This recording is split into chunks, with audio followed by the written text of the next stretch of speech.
I also like to acknowledge any councillors that are here, leadership of the municipalities that here in Sedibeng that might be here with us. I've not been given a list of names, but as soon as I get that list of names during the session, we will be able to acknowledge you in person. But for now, may I extend a warm welcome to you, and I'm asking the team from the committee support to please identify any councillors or MMCs that are here so that we're able to acknowledge them properly. Then finally, I want to welcome all of you that are here with us. It's a cold day, so let me say it's a warm welcome. And I trust that all of you will find the deliberations here on the bills that we're dealing with interesting, informative, and I also hope that you will be able to make inputs towards these bills before they get finalized by this committee sometime in June, and before they go back to the National Council of Provinces. That is why we are here. I think I've welcomed everybody and greeted everybody. Let me then indicate why we are here. We are here today because process has started in the National Assembly, in Parliament, Cape Town, dealing with 3 bills, namely Economic Regulation of Transport Bill, the National Road Traffic Amendment Bill, and the National Land Transport Amendment Bill. These are bills that have been dealt with by the National Assembly, and upon completion and adoption by the National Assembly were then referred to the National Council of Provinces. The National Council of Provinces has in turn referred these bills to the various 9 provinces and to the 9 provincial legislatures for the respective portfolio committees to deal with. And it's because of that reason that these bills have been referred to the Gauteng Provincial Legislature and in turn to the Portfolio Committee on Transport and Logistics, that we are holding public hearings. Maybe let me indicate that these are bills. There's various changes being made to all 3 of these bills, some of them quite far-reaching and which will have an impact on various sectors such as driving schools, the appointment of traffic inspectors, a range of different areas. I'm not going to go into detail on that, but safe to say that when bills are going to be dealt with, it is a requirement, it's a requirement in law that there has to be sufficient public participation. Members of the public must be able to make their inputs on these bills. And it doesn't matter what your input is. It makes no matter. You must have the opportunity, and the public at large must have the opportunity to make input on these bills. So that is why we're here today, is to allow the National Department to present these bills to us, and then to allow yourselves that are here, if you so wish, to make inputs. You might want to disagree with a particular clause or part of what is being amended in the bill, or you might want to make other suggestions in a manner that you think may improve the working of the bill and the legislation and the sector that you are from. So that is why we are here today. I understand all of you, when you came in, have been given copies of the bills and you've been given copies of the presentations. Am I correct? Does everybody have? If you don't have, please put your hand up. The team will help you. But I saw them giving them out here. Can I ask the team to please sort this out? There are way too many people here that don't have copies. Can I ask the team to please sort this out? What I want to ask, please, because we also have got time constraints. It's the afternoon. We also don't want to keep you here until late in the evening. I want to ask your permission. We will continue, all right? Because as they present the bills, they will be shown on the screens as soon as they're up and running.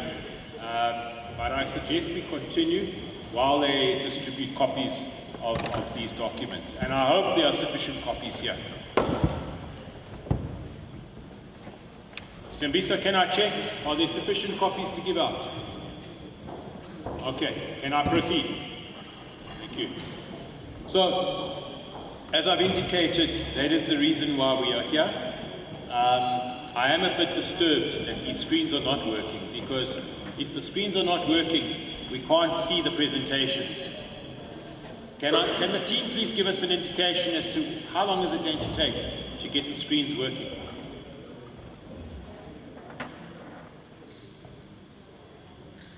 All right, will the screens be working shortly? Okay, thank you. All right, let's proceed. And they will start to come around with documents. If, I just want to ask this because we are going into our formal meeting now. If it so happens there are insufficient copies, I'm please asking, we can deal with this in a quiet manner. I don't want to disrupt the proceedings. I know they were giving out copies earlier, I saw them. So if they have insufficient copies, they will have to make a plan. But I think they're busy sorting them out there. So just ask you for your patience. But we can't, I don't think we should sit and wait for them to be distributed. They'll distribute as they've got the packs packed together. So, as I've indicated, we are here to deal with the three bills. Now, I have not tried to go into detail because they're going to be presented to us and will be taken through a presentation. The way in which we are going to deal with this is that we will take the first bill, the National Department will present the first bill, and then what we will do, we will immediately open up for any questions or any inputs. But I want to just say this, it's not going to be open-ended. I'm not going to allow an hour's discussion, etc. We will take the hands, a couple of hands this side, a couple of hands this side. All right? I will do my, I will do my best to make sure that everybody gets an opportunity. But remember, there are three bills here. So we also need to manage our time, and we will do our best to make sure that everybody who wants to speak on a particular bill gets an opportunity. I also want to indicate this meeting is a public hearing on the three bills I've mentioned. It is not a committee meeting to deal with any other matters. And so if you want to raise any other matter related to transport, unfortunately, we are not going to take that.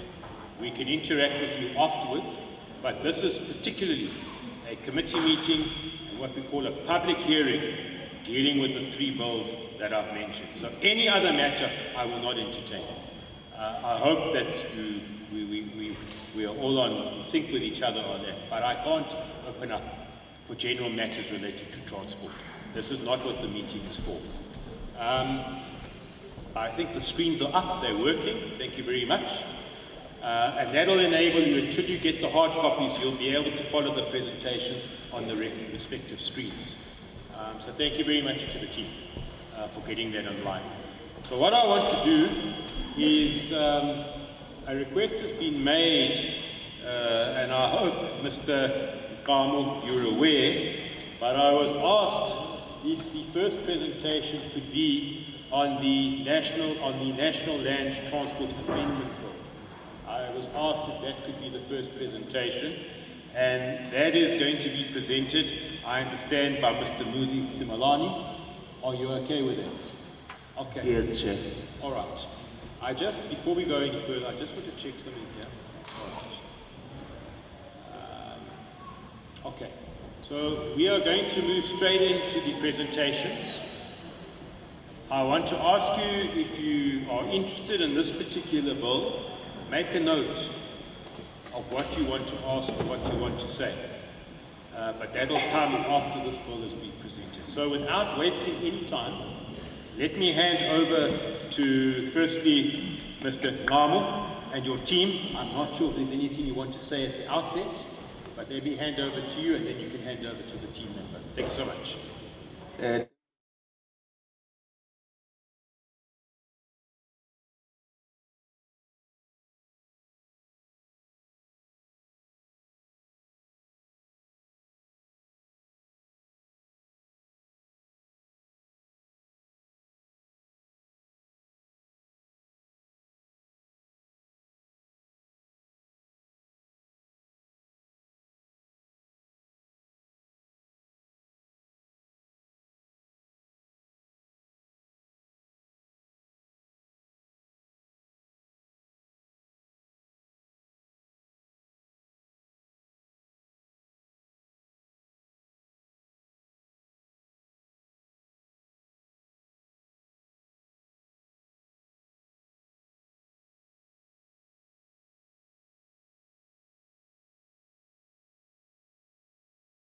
inviting us to present these bills. I'm dealing with the National Land Transport Amendment Bill. This bill is just going to deal with three issues. It is very short because it's a bill that had been through this process. So it was dealt with, as it is written, if some of you can notice, it's written B16, which means the bill started to run around Parliament from 2016. Then it was processed through, and then it went to the presidency in 2020. And then around 2021, then the president, he had some issues that he raised with the department to say, we need to correct and align this bill carefully with the Constitution. So then that's what we did. We had in 2021, around the end of the year, that this bill has now been referred to Parliament so that the department through Parliament can then do some corrections on this bill.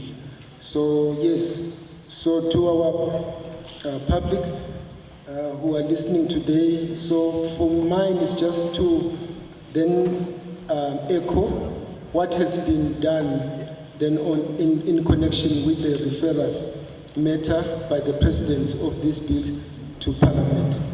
So like we have seen, it's just 3 matters as background, the president's reservation, and the department response to that, and then conclusion. So I won't go through the background in the interest of time, but this bill is informed by the National Land Transport Amendment Act of 2009. So it is amending that bill. Yes, so it deals with a lot of issues of public transport, and also such as now what was in this bill also was the issue of e-hailing services, just to make a provision available for such services so that whoever business, people like your meter taxi, which is so popular to them, and other business interests from the minibus taxi type service, they will find a provision in legislation to regulate that industry. Thank you. So then the bill, this bill then went into Parliament. The President has questioned Clause 7, which touches on the powers and functions of the spheres of government to enter into contracting arrangement with buses and taxis on the public transport space. So it is affecting Clause 7A, 7B, H, up until M of the Section 11 of the Principal Act. So that is all, Bandagiti, that this bill is doing. It's just to correct a small part of the whole bill that the President felt it's not constitutionally aligned. So we need to just make that correction. Hence, then we're here. It's been through the Portfolio Committee on Transport and also through the NCOP process.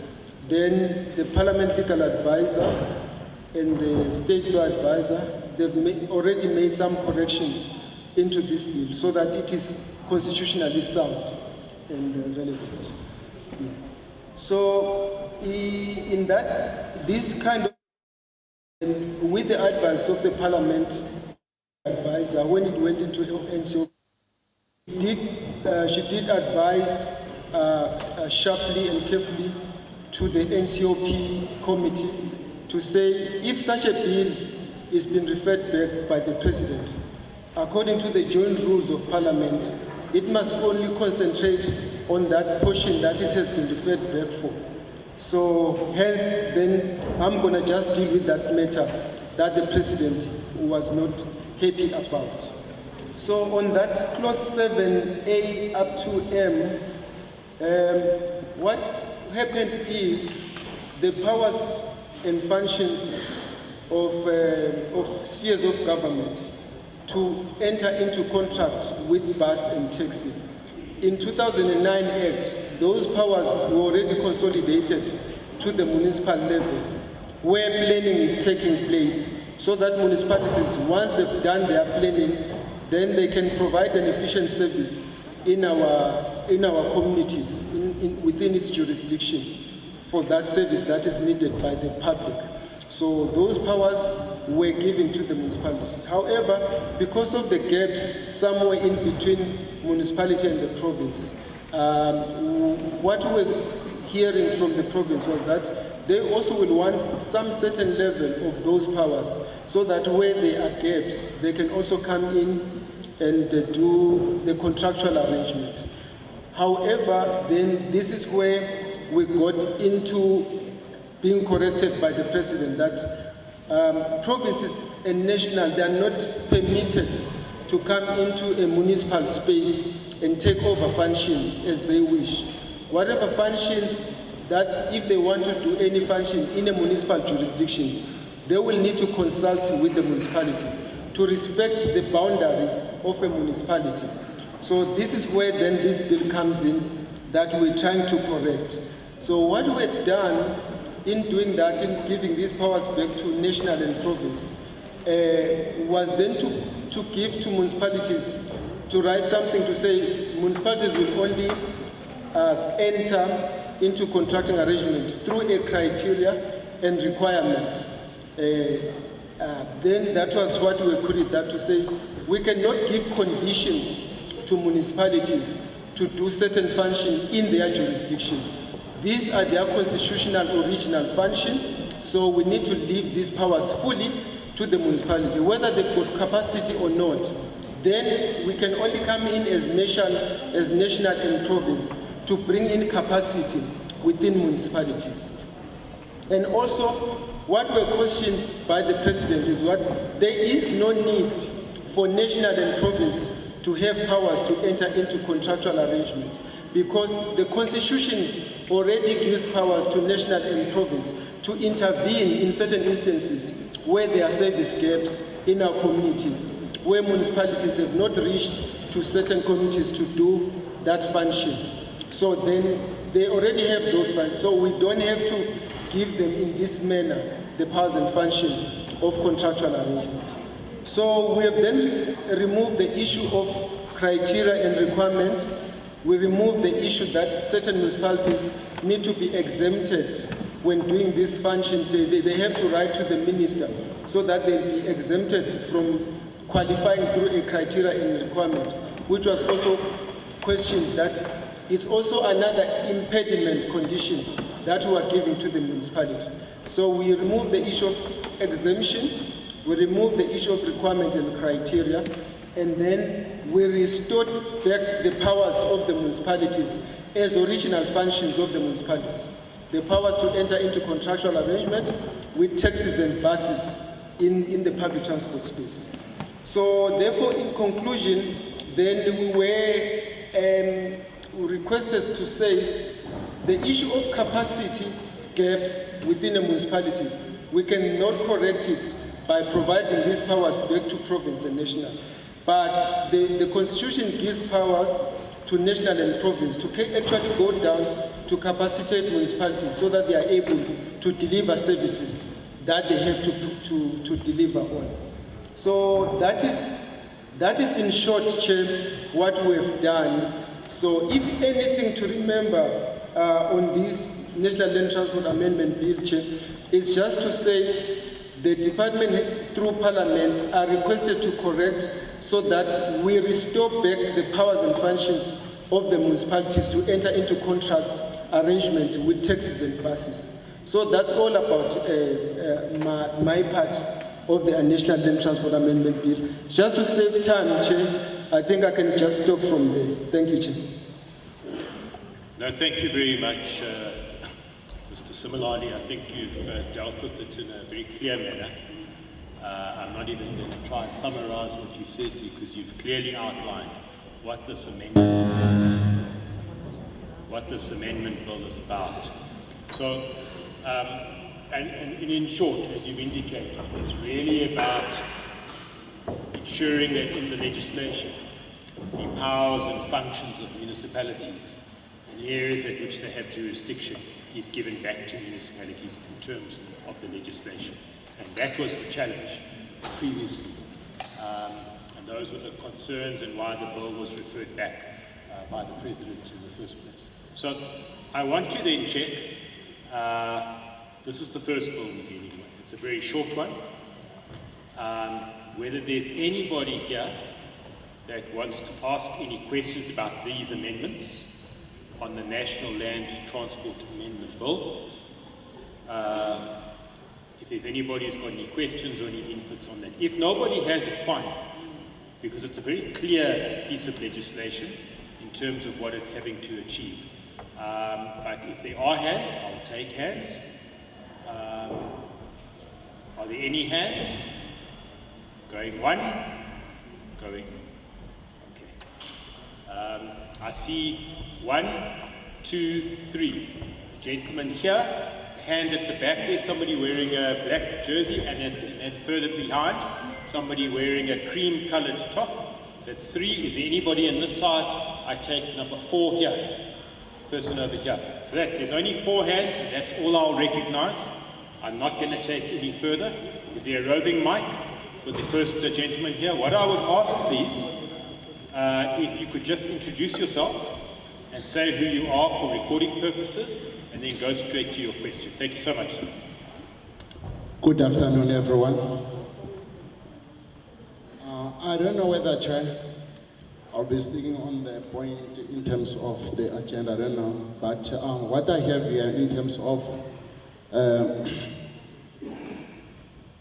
land transporting amendment bill is this. I hear Mr. Smelan say that every power are given to the municipality. But the problem that I have, my name is Pastor James Ndlovu. I'm from BTA, the Benoni Taxi Association, under Santaco. I'm operating at Ward 26. Ward 26 is based at Benoni, at Davidson, you know that. So the problem that we have is the infrastructure. I don't know, Chair, before I'm going on, I'm on the spot. Can I proceed that? Can I just check something? The question you're asking and what the input you're making, is it in relation to this bill? Because if it's not in relation to this bill, it's not really part of these deliberations. I don't want to suppress you, and I don't want to say you can't, but remember we're dealing with this. If it's something related to the bill that you want to ask, I might allow that, because the department may be able to give clarity. So let's allow you to, but if it's not part of the bill, then we'll have to put that aside. Okay? Thanks. I don't know, that is why I'm asking this before I proceed with my message. What I suggest is ask a question and we'll determine. Yes. That's fine. Proceed. Please proceed. All right. The problem that we have in our association in terms of transporting is the infrastructure, because we're not operating very well in terms of the potholes and the stuff and the stuff. So I can go through that. I'm there. Look, it's not really related to this bill. What I want to make a suggestion to you, you're asking about infrastructure. Yes. I would imagine that's infrastructure, the state of taxi ranks, yes, condition of the roads, potholes, yes, etc. Yes, it's not related to this bill. Yeah. Is that what okay. But what I'm going to ask, because the inputs you want to make are important, okay? I'm going to ask the committee team to get your details, all right? If we have a little bit of time right at the end, I will allow you to come in. But on this bill now, it's not really in relation to these amendments. So I would ask if we could pass you, but I want to ask Stembisa to take your details. And if at the end of the committee meeting, we have a bit of time, we'll allow you to come in. But right now, we're dealing with the amendments on this bill. I hope you understand. I'm not cutting you off. That's why the team will take your details. So either at the end, we'll allow you to come in, or we will find an opportunity of interacting with yourselves and also being able to help you with the question you've got. But if you would bear with us for now, we want to deal with these amendments. Is that all right, sir? Okay. Thank you very much. Thank you. Can I take the next person, please?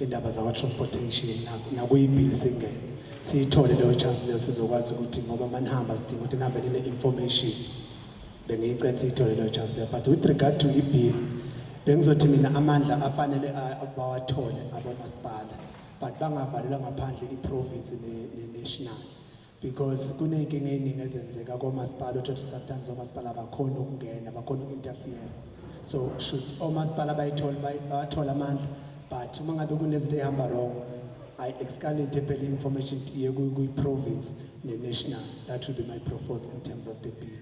But nonetheless, ngoba lapha sikhuluma nge-constitution that need to be amended. Bengizocela man kunento eyenziwa abantu bamateksi ngikhuluma njengomhlali. Bengizocela ama-amend ibhili mhlawumbe kufanele kube nenye i-clause ezokhandwa.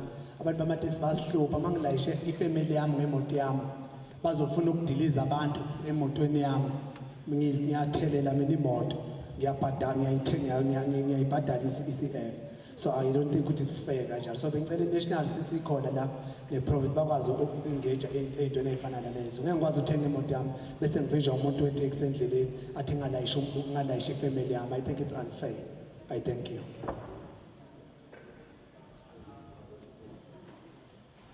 Thank you very much. Before I take the next stand, I just thought I should just indicate this. As a portfolio committee, we have regular portfolio committees in different areas of the province. We've been here before, where we were we had an engagement, I think it was either on the budget or the quarterly report of the Department of Transport and Logistics here in the province. And in such engagements, people who've attended those sessions are able to ask a wide range of things, such as the first gentleman wanted to ask about potholes, state of infrastructure, etc. So I want to just make the point that this committee, every quarter, we go to a different area of the province, where members of the public and community members in that particular area engage with the on a wide range of matters that relate to such issues such as potholes, robots not working, infrastructure, employment opportunities through programs of the department, etc. So we do that on a regular basis. As I said at the start, today's session is not to deal with general matters of transport. It is to deal with these bills, and that's why even in the adverts that went out, the adverts on radio, the adverts on social media, invitations to various interested parties that went out were very clear. It's about these three bills. So if I say to you we are not dealing with general matters, it's not because we don't want to hear you. We will find a way of enabling you to interact with us on those matters. But for today, it's on these bills, and I hope that you will understand us on that matter. Back to you, sir. Sorry to interrupt you there. Thank you very much, Chair. My name is Mali. The surname is Mali. I'm the Santaco chairperson here in Citibank. I would like to raise an issue on Section 38 on the National Land Transport Act. On A and B, I feel that it is too quiet when it has to talk or it has to address the issue of the associations. Particularly, it talks about the individual operators, whereas we've got structures immediately after the formations of the associations. That is the association, the region, the provincial, the national. But now we realize that it is too quiet in terms of that. Now, secondly, maybe that I would also want the bill to look into the issue of that when operators, they come together to form an association. It simply says that it's for, not for a gain. Whereas as a public transport as well, minibus, taxi type, we feel that it is unfair because other modes of transport are subsidized, whereas we are not subsidized. Moreover, I would like to put a recommendation to say the subsidy should be considered and the subsidy should be rearranged in a way that it covers the commuter directly, so that the commuter, he or she, to have a choice which type of mode of transport to use. And also the last one from my side, I've seen the bill here, it speaks about the e-hailing. I just want to check that before the bill is finalized, there are meter taxis that were operating for a very long time. Why they were not considered before bringing a new mode of transport, so that they are upgraded to that level, because the benchmarking is done outside the country to other countries.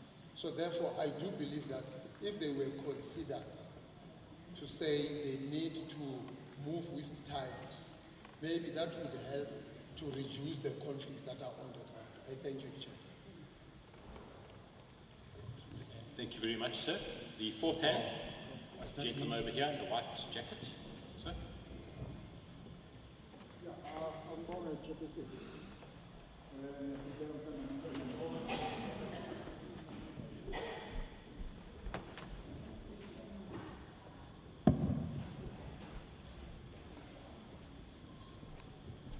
Thanks, Chairperson. My name is Jabulani Mkhonza from Ekurhuleni.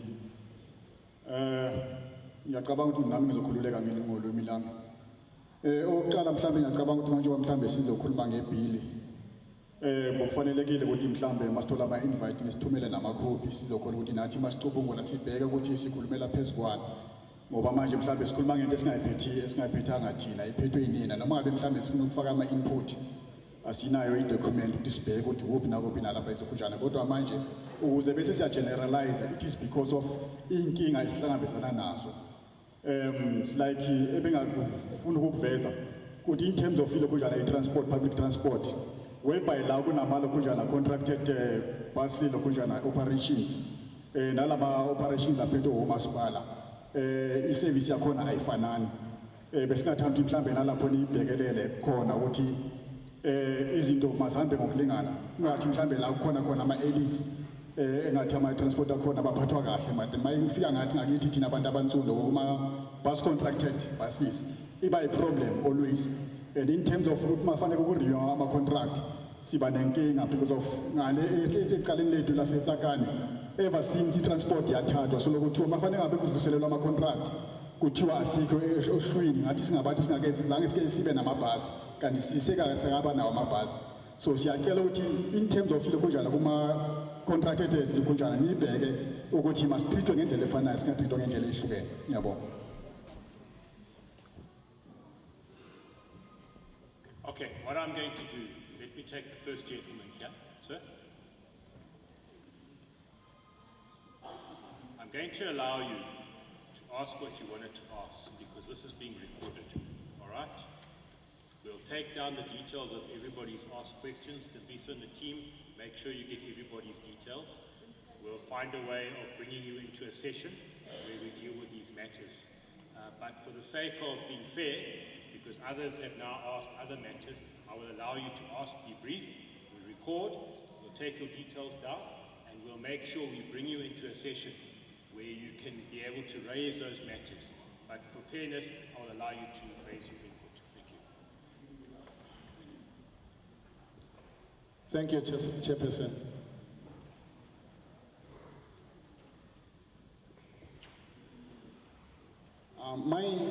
is too short. I'm here as the member of a Beyond Tax Association under Santaco on behalf of a community request for the revelation of infrastructure that we are facing with it in our area. We have a new taxis, we have a new buses, but I don't have a route. I don't know where we can go with that.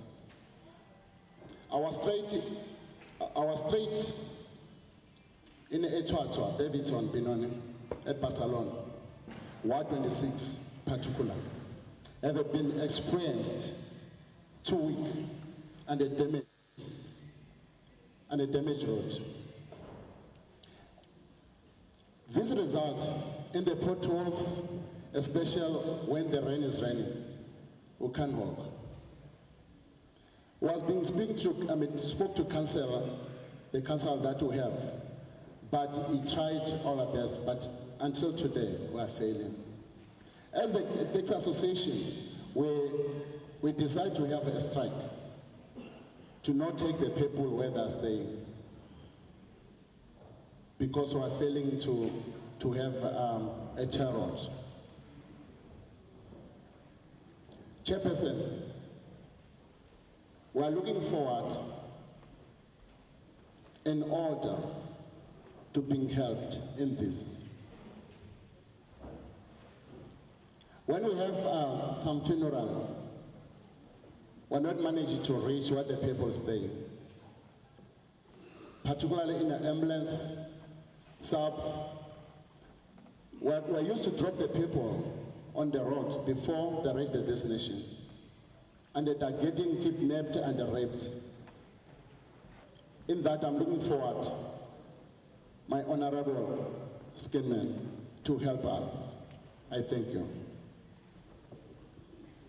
No, super. Thank you very much. And as I said, for fairness, I decided to allow you to ask as well. Stambisa and the team, I want you to get the contact details of those who've asked questions. I hope that's been done. I just want to say, some of the matters about bus contracts that have been raised are matters being dealt with by the province at the moment. The matters about the potholes, etc. In Itwatwa, it falls under the city of Ekurhuleni. Some of those roads will be roads that belong to the municipality. There might be some roads that fall under the province. And that's why I'm not taking any more hands. And that's why I'm asking that Stambisa and the team, no, I'm not taking any more hands. No, I've closed. I recognized 4 hands, and I've closed. And that's why I've asked them to please get your details so that we can, together with the department, follow up on the particular areas that you're talking about. I'm going to hand back to the department now. There's in particular, certainly from Santaco chairperson here in Sedibeng, some very clear questions that were related to the bill. Some maybe not to the amendments, but let me hand back to the team.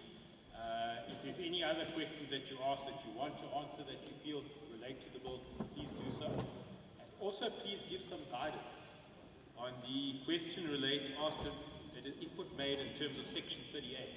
Because in terms of the amendments of this bill, we're dealing with section 11.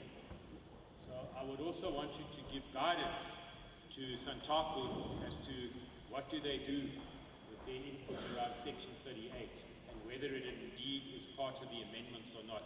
I'm not taking any more hands. I recognized 4. That's all that went up. And then after the responses from the department, we will then move on to the next bill. Thank you so much.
What we're trying to do from our side as government is then to regulate, to come into the space and regulate and say, no, even this service needs to have a proper provision in law on how it's going to be dealt with. So in the bill now, we've got a category of the e-hailing service, but in the Principal Act, there was meter taxi because those are long-term services. So this business of the e-hailing, it has indeed favored the meter taxi in a way, because it's only just a technology that has come to improve the services of a meter taxi, or whoever, even on the minibus taxi types, if they want to use an app to connect themselves with their traveling passengers, they can do so. It's the freedom of choice from your side as a business. It's not from government. So don't look at us as if we went outside to come up with this app and then favor certain people. It's not like that. It's really not coming from us. We just wake up as government around 2010 and 11 that there are already these services in our public transport space, and now there's a conflict between that service and the meter taxi. But however, when we follow it up, we found that even most of the meter taxi services, they are using the app now, because in our days there's no more yellow pages. You no more go to the phone book to get a number to hail a meter taxi. But the technology now on the apps, because everybody's got a cell phone, we are able to hail a vehicle to come at a doorstep to take you at a destination of your choice. That's how the advent of the e-hailing service is coming about. So as government, all we are doing is just trying to regulate, that's it. But it's not coming for us. Every official, even law enforcement, they are not allowed to have interest in the public transport service space, because obviously there will be a conflict of interest. We've started a project now at National. Some of the law enforcement officers have lost their jobs because of that. So whoever you found from officials who are responsible for public transport and also from the law enforcement agencies running a public transport, those need to be reported, because there will be that conflict of interest. So as officials who are not involved in your operation, all we're trying to do is just to level the playing field through regulation and legislation. So that's all I can say regarding the e-hailing. Comments on things? Yeah, I think that's all, Chair. The rest were just comments, and also some then, like you said, Chair, you will take it up maybe as a province in your next meetings. Thanks a lot. Thank you very much.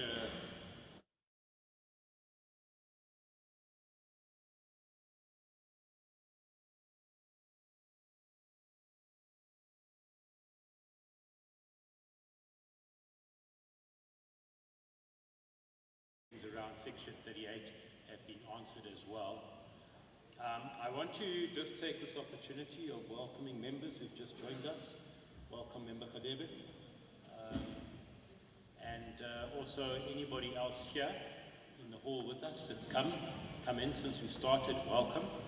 And also to those who may have just joined or joined just now after we'd started on YouTube and Facebook, welcome to you as well. I just want to remind everybody that the purpose of today's committee meeting, it's not a portfolio committee meeting per se. These are public hearings, and these are public hearings on three bills, three specific bills. The bill we've just dealt with, the National Land Transport Amendment Bill. The second bill is the National Road Traffic Amendment Bill. And the third bill is the Economic Regulation of Transport Bill. Now, why am I repeating myself? Because we are here to deal with these three bills. There are amendments being made to the legislation. And so, when the adverts went out in the newspaper, when the adverts went out on radio, when invitations were sent out to designated bodies, when yourselves were informed, it was on the basis that these are public hearings on these three specific bills. So we are not able to deal with all matters related to transport today. Those matters that we would normally deal with in portfolio committee meetings that we have in different areas. We've been here in Sedibeng before, where we've dealt with numerous issues related to all matters of transport. Today, we are dealing with the 3 bills, and I'm really asking for your understanding that we keep our inputs and any questions related to these bills. We're not going to be able to deal with all sorts of transport-related matters. In our next portfolio committee meeting, where we go to a different area to deal with the next quarterly report that we're going to deal with, there we will make sure that people are invited, as we always do, to come and engage with the department on all sorts of matters related to transport. But today, these are public hearings on the 3 bills, and there are specific amendments, and I'm asking, please, when you raise inputs, questions, can it be related to these bills? We are not going to be able to deal with issues other than different issues like potholes or robots not working or lack of transport facilities, etc. That's not the purpose of these public hearings. Not to say that your matters are not important. What we will do, if you're wanting to raise stuff with us that is outside of these bills, we will make sure that the team comes to you, or you can go to the team. Stambisa, where are you? Stambisa? All right. Can somebody call Stambisa, please, from the committee support team? But there is a gentleman who coordinates the committee, and we will ask him to make sure that if you've got other matters you want to raise, you can give those matters to him so that we can find a way of helping to deal with those. Hazel, if you can just find Stambisa, please, I'd appreciate that. All right, so on that note, we are coming to the next bill that we're dealing with, and that is the Economic Regulation of Transport Bill. I understand that there are 2 members of the team from the National Department of Transport that are here. We've got Mr. Alan Chikamvi. I think it's him that is dealing with the bill, is that right? Mr. Alan Chikamvi, let me hand over to you to take us through the Economic Regulation of Transport Bill.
Presentation outlines as follows. I'll be taking you through what economic regulation is, and I'll also take you through why do we need a single transport economic regulator within the transport sector, as well as the components of the economic regulation of transport bill, and then I'll also take you through the proposed funding model for the transport economic regulator as well as the transport economic council.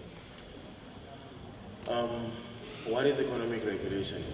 One would say economic regulation refers to controls within the transport sector to ensure safe and a reliable transport system at a fair tariff or price and agreed minimum service standard made available throughout the country.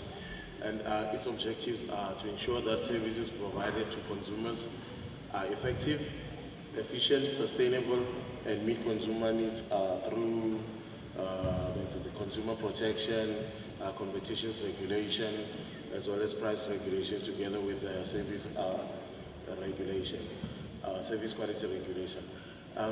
Its significant impact within the transport sector is that it will bring forth better pricing, improved levels for major pieces of transport infrastructure and services, and it will then have an independent appeals body to deal with problems on the infrastructure or services provided.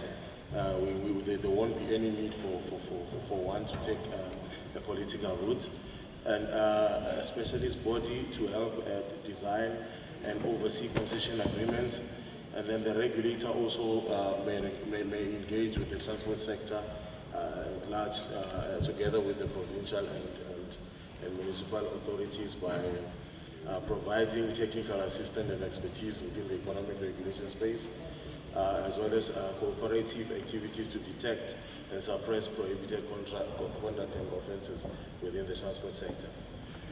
Why do we need STAIR?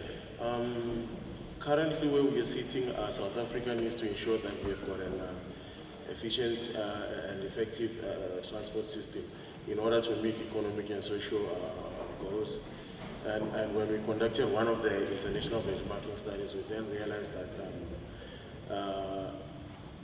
South Africa has got an unacceptably high proportion of logistics costs as compared to the rest of the world. And then one of the other reasons is that the preconditions for efficiency and cost effectiveness do not yet exist in the transport sector due to the following.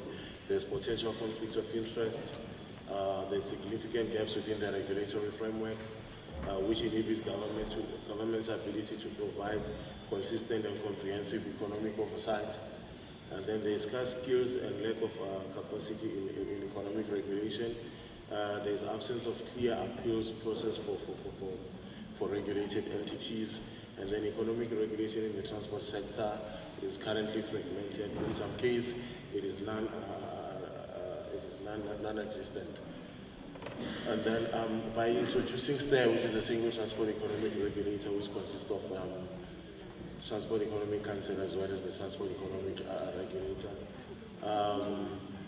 we will be able to improve and expand the regulatory framework. By improving the regulatory framework, we will be establishing an independent complaints and appeal mechanism for all modes, and then strengthening the independence of existing regulators, and then we'll then be developing rigorous and consistent methodology and procedures. And then we'll also be creating a sufficient and dedicated regulatory expertise. And then in expanding the regulatory framework, we'll be addressing potential conflicts of interest in implementation and oversight of transport infrastructure. We'll be introducing regulatory oversight across the rail sector. We'll also be deepening oversight across key aspects of the transport value chain. And this can only be achieved through the consolidation, rationalization, and redesign of economic regulation in the transport sector into a single multimodal regulator, which is STAIR. And then also, STAIR is informed by a number of policy documents, such as the White Paper on National Transport Policy 2021, the National Development Plan 2030, and also the METSF Action Plan.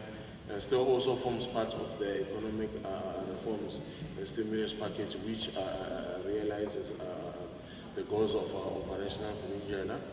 And somewhere in 2021, the President then made on the National State of Address, he then indicated that there is a need to have an independent transport economic regulator within the transport sector. I will then take you through, excuse me, I'll then take you through the components of the ERTPL. But before I do so, I'll just give a brief background on the bill, to say that the bill went through public comments in 2018, and it was gazetted twice in February and in September. And then it went through the NETLEC process, and then the bill was then taken to the office of the State Chief Law Advisor, Chief State Law Advisor, who then provided a positive legal opinion, which says that the bill meets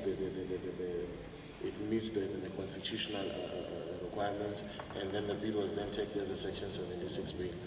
And then the bill went through we then developed a CS report, which was then approved by the Department of Planning, Monitoring and Evaluation. Then the bill was then taken through to Cabinet, which then approved it to be introduced to Parliament. And then Parliament began its process of deliberating on the ERT bill, and then they finalized the process on the 14th of September. And then the bill was then submitted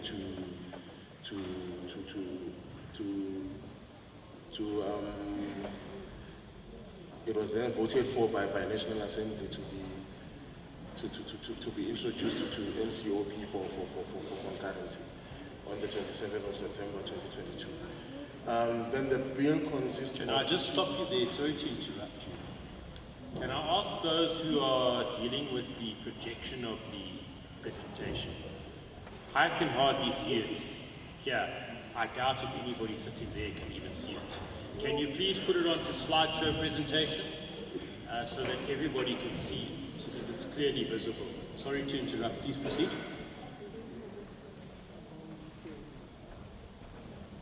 Thank you. That's much clearer. Thank you. Okay, thank you, Chair, Honorable Chair.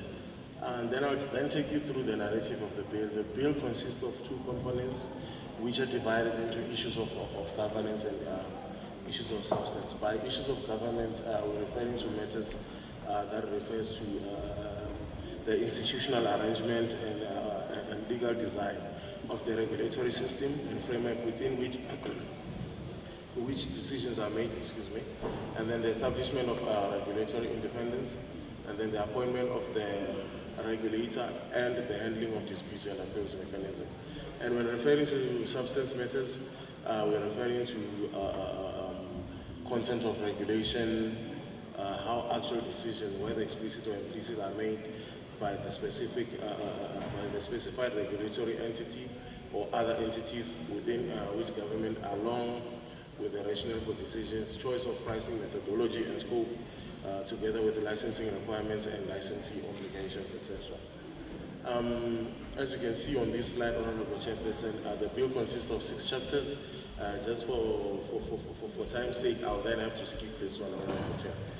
And then I'll then take you through the objective of the ERT bill.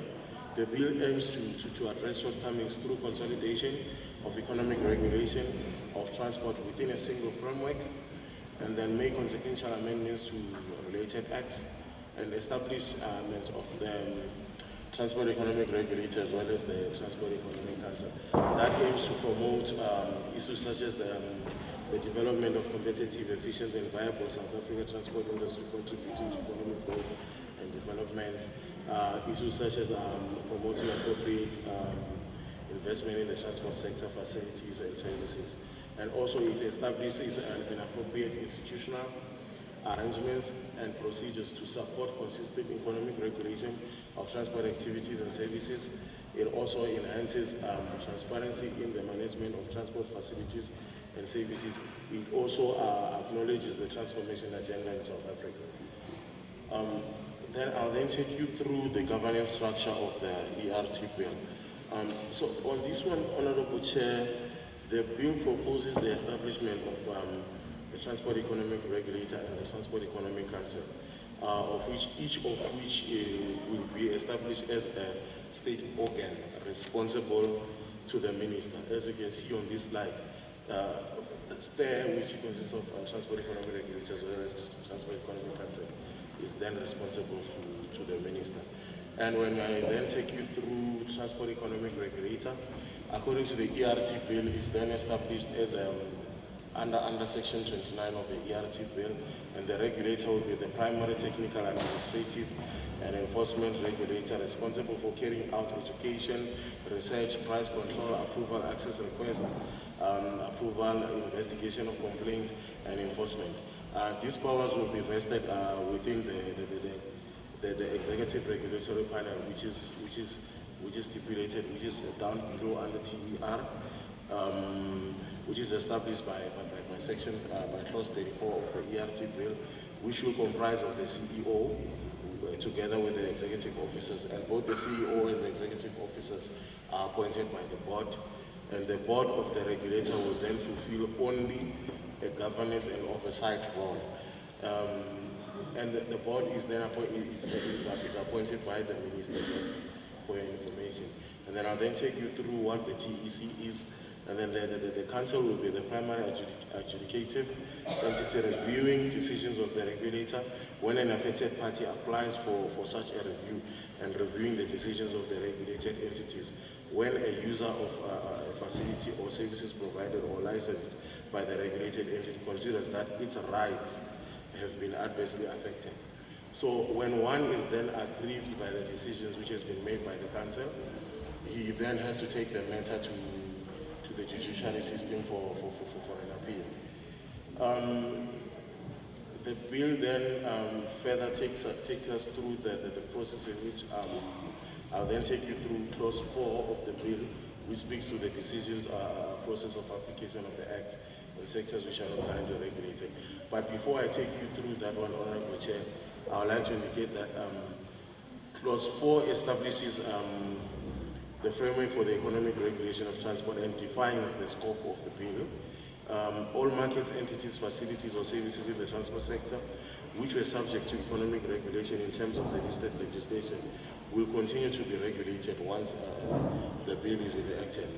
However, the Minister of Transport is then authorized to bring other private or public entities, markets, facilities or services within the scope of the bill, or grant exemptions on a case-by-case basis should he then determine that a single firm controls more than 70% of the market. Then this is the 70%. This then means that the entity, the respective entity or a firm has got super dominance within the market. Therefore, it deems that firm to be, then it has to deem that firm to fall under the application of this Act. And then the other condition is that once the minister has determined that excuse me, that the preconditions of efficiency and cost effectiveness, if it doesn't exist within the respective markets as well, then the minister must then first have found that at least one firm has market power, or a facility or resource is an essential facility. Then he has to then make a determination after having considered the opinion from the Competitions Commission, as well as the report from the regulator on the market inquiry report, and as well consider the anti-competitive abuse in the relevant market from the Competitions Tribunal. And then I'll then take you through one of the elements, which is price control. The regulator then, once it is deemed an entity to fall under the application of the Act, then this then means that that entity is subject to price control as well as service standard control. So what it means is that because transport sectors they vary. Therefore, you can't have one shoe which fits all. But however, in this regard, when it comes to price control, the dynamics in which the price methodologies are being set varies. So the bill does cater for the variations within the price setting methodologies within the transport sector. So in doing so, the bill then suggests that regulated entities must prepare and submit a request for a price control to the regulator for the facilities and services which they offer. And then the price control may then comprises of a schedule of tariff, charges, fees, tolls, or a revenue cap, a limit on the rate of return, or a combination of the above methods. Then prices request must be in a prescribed manner and form and include associated safety standards. Then the regulator then may determine or adjust the price control as requested by the regulated entity with or without conditions. And factors used to determine the price control include operating efficiency, need for investment and security for supplying the market, opportunity cost of capital, likely effect on economy, employment, consumers, and SMEs interest, etc. Then the bill then talks to issues, areas of the transport market where infrastructure cannot be feasibly duplicated by competitors. Access to infrastructure is an important tool which can then facilitate competition. So this then is embedded in Chapter 2 of the ERT bill, which then introduces provisions governing access to rail infrastructure and amendments to the National Ports Act of 2005, contained in Item 1 of Schedule 1 of the ERT bill. I won't talk much on this. I won't dwell much on these slides due to time constraints. And then the bill then empowers the regulator to investigate complaints and monitor regulated entities, services and facilities for compliance. It also issue compliance notice to a person or association whom regulator believes has engaged in prohibited conduct. It is an offense to fail to comply with the compliance order. And then the regulator may also refer alleged offenses in terms of the Act to the National Prosecuting Authority, and the regulator also is given substantial powers in support in investigation, including the right to subpoena and the authority to enter and search under warrant. Then I'll then take you through the complaints against regulated entities procedures. So any person may file a complaint with the regulator against the regulated entity, and the regulator must then consider or investigate every complaint. And then if prohibited conduct is found, the regulator can issue a consent order, compliance notice, or price control reduction, as I alluded earlier on. So the bill intends to make consequential amendments on the listed bills, which is the National Ports Act. The clauses which we are repealing from the National Ports Act is actually taking away all the functions of the ports regulator into step. And then under the Airports Company Act, we are then taking away the functions of the regulating committee to determine the fares which they determine for airports company together with air traffic navigational services. So that component will then be assumed by STAIR, which will be a full-time body to deal with those matters, as well as this also applies to the Air Traffic and Navigation Services Company Act. And then on the National Land Transport Act, the regulator will assume the function of overseeing the fares charged by public transport functions, and the preconditions are determined in the fees according to Section 28 of the National Land Transport Act. And then under the South African Road Agency Limited and National Roads Act, we are taking, the regulator will be assuming the duties which are being performed by the minister to determine the toll fees. At the moment, the minister does not have capacity to which advises in determining the toll fees. Therefore, by introducing the regulator in assuming that role, it will be deemed fit with the necessary expertise in determining so.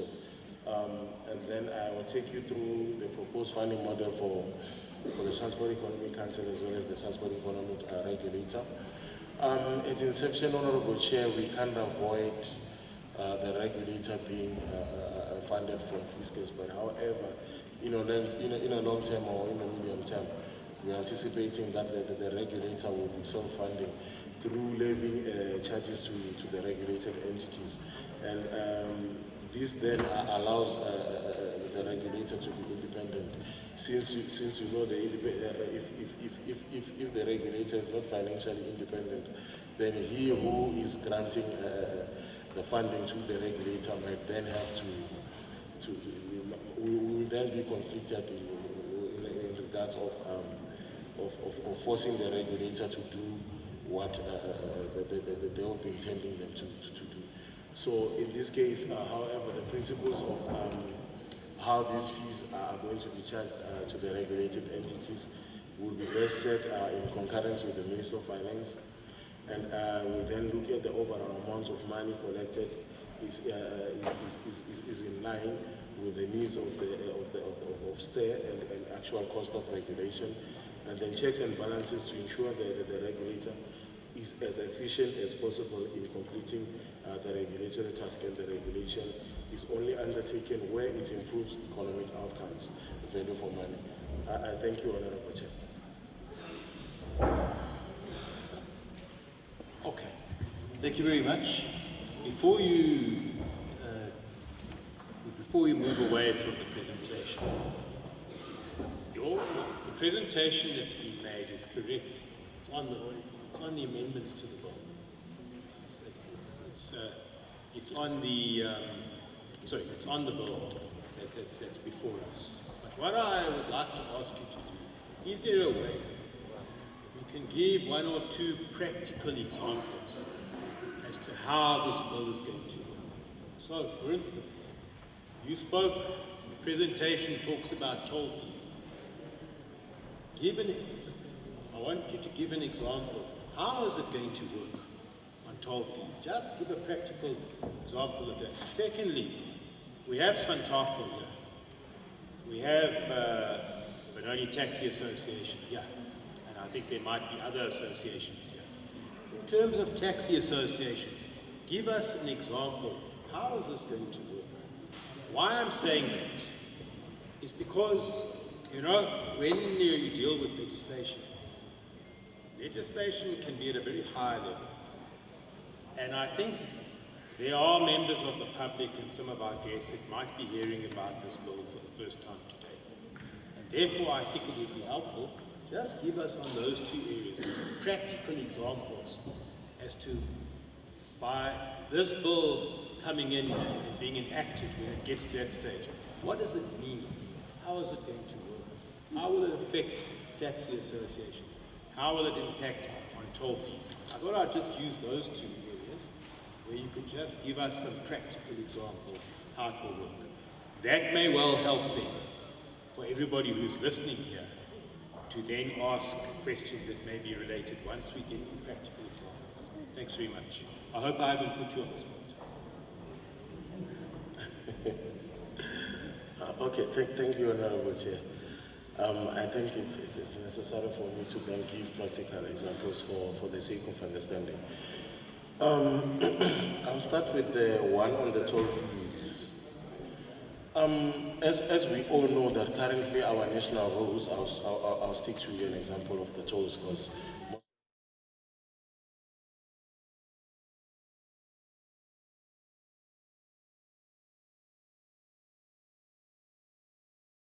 in South Africa.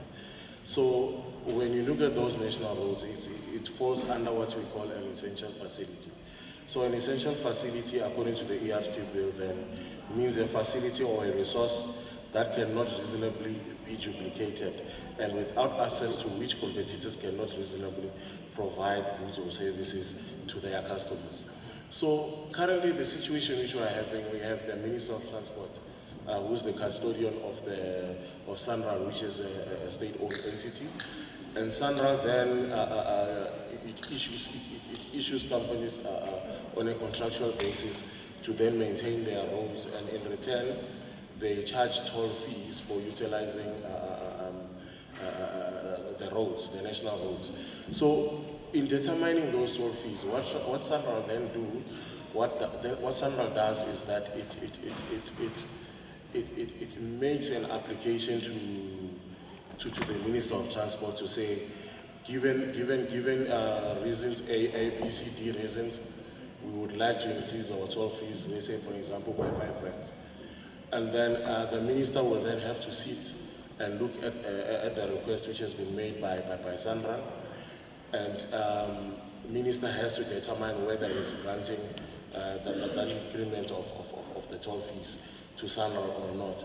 However, on the other side, when we're looking at the current situation which we are facing within the transport sector, the Minister of Transport, there is no dedicated capacity within the National Department of Transport that then deals with issues of economic regulation in regards to toll fee setting.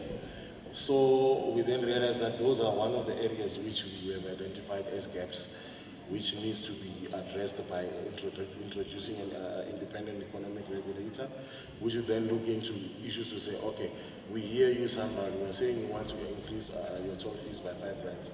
Therefore, we look at the factors to say, is it economically viable? Will we allow the company that has been granted a contract to be able to maintain the standard and the level of our national roads? Or are they going to make profit? Is it? So once the regulator then deems it fit to say no, at least the proposal which the proposal of the toll increment is reasonable enough, then the regulator will then have to grant that toll fee increment to the respective party. I think I've responded to the one on the toll fees, Honorable Chair. I'm sure I'm clear on that one. And then I'll then take you through to issues of the taxes, the most difficult one, Honorable Chair. But I'll try to address it. Okay. Currently, there is a challenge within our taxi industry when it comes to the fares that they are charging the passengers. Because what they normally do is that when fuel prices increases, they then go and increase their fuel prices. And then after that, once the fuel price decreases, they don't decrease their prices. But once fuel prices increase again to go back to the one which was increased, they then increase again their prices again. So there's also issues of subsidies which they always come to raise to say, but we are not subsidized, etc., etc. So currently there isn't any economic regulatory function which is within the taxi industry, within the taxis.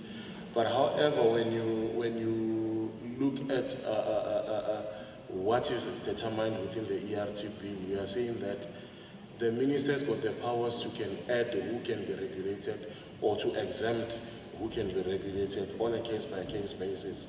So within the taxi industry, the minister has to determine that efficiency or cost-effectiveness within the taxi industry. If he then followed the steps which I alluded on this slide, let me go take you through to that slide, Honorable Chair. On this slide, whereby the preconditions of efficiency and cost effectiveness do not exist within that respective market, then at least one firm has market power, or a facility or service or resource is an essential resource. So the one for toll fees, it falls under essential facilities. Hence, they are already automatically they're going to be regulated under the economic regulator. But with the taxis, then the minister will have to first determine under the application of this act, and once he has realized that surely indeed they do fall under this, then they are subject to be regulated. However, he can also exempt them, given the fact that when you look at section 4.8 of the 4.7 of the ERT bill, it then stipulates the conditions in which the minister may grant exemption. He may grant exemption provided that the market entity, facility or service does not have a material effect on competition conditions within the transport sector, or none of the economic conditions contemplated in subsection 4, which are the ones which I've raised earlier on of the 70% preconditions of efficiency and cost effectiveness, if they do not apply with respect to the market entity, facility or service. So this is going to be when a minister is then going to determine whether an entity falls under application of this act. This is done transparently, so he then needs to gazette the intent of adding an entity to fall under the application of this act. And members are also allowed an opportunity to make their public comments, and then the minister has to view the comments which has been made by the public, and considers the market inquiry reports from the Competitions Commission or the regulator as well, and then deem that regulated entity. After deeming that entity, he will then also gazette again a notice which indicates that the taxi industry is now forced subject to regulation under this act. I think I've responded to this one, Honorable Chair. Thank you. Through you, Chair. Thanks, Alan. I think you have especially on the issue of taxes. But Chair, I heard a certain gentleman complaining that they obtained the documents only today to say, just to emphasize to them, I think you also have a period of the public to have written comments, to go home and study the bill, write comments, and then we'll respond accordingly. And then on the issue of tolls, not e-tolls, tolls, that we know, Chair. Just to add that the bill does not have a retrospective effect, meaning that the current existing concessions will not be affected by the Act. Thank you. No, thanks very much to yourselves, and I think to Mr. Chikamvi for just explaining in simpler terms the impact of this bill once it's enacted and becomes an act of Parliament. I think it gives a clearer picture of what this is about, and that's why I asked if we could just get some examples. Let me just say this, that yes, it's true, whilst the adverts would have said where you can get copies of the bill, some of you may have this for the first time. This is just a public hearing. When we have dealt with all three bills, I will allow the committee section to come and explain the period for which you have to go home, as has been said. Go and look at the bill, go and read it. You may then have some specific submissions you want to make about how the bill will work, or you may think a particular area of the bill should be changed. There is a period in which you can make submissions. You can send in. There will be an email address they'll give. They'll explain how you can make those submissions. There will also be a period where we take oral submissions as well. This is not the only time. This is not the last time. So that will be explained right at the end. I thought I should just say that, because some of you will want to go and read and then make your submissions. That's still a period for that. And when we have dealt with all three bills today, I will allow the committee section just to take us through how you can make a written submission and how you could be permitted to make an oral submission in terms of the bills we're dealing with. So I wanted to just assure you, this is not the end. There will still be a process to write or to appear before the committee and make an oral submission. So I thought, let's just make that very clear now, because I don't want there to be an understanding that after this is done. No, it's not the case. So I thought I should explain that. So that's the bill. We've got some practical examples of how it's intended to work and how it might be used. Remember, what was also stated is that once the bill becomes an act,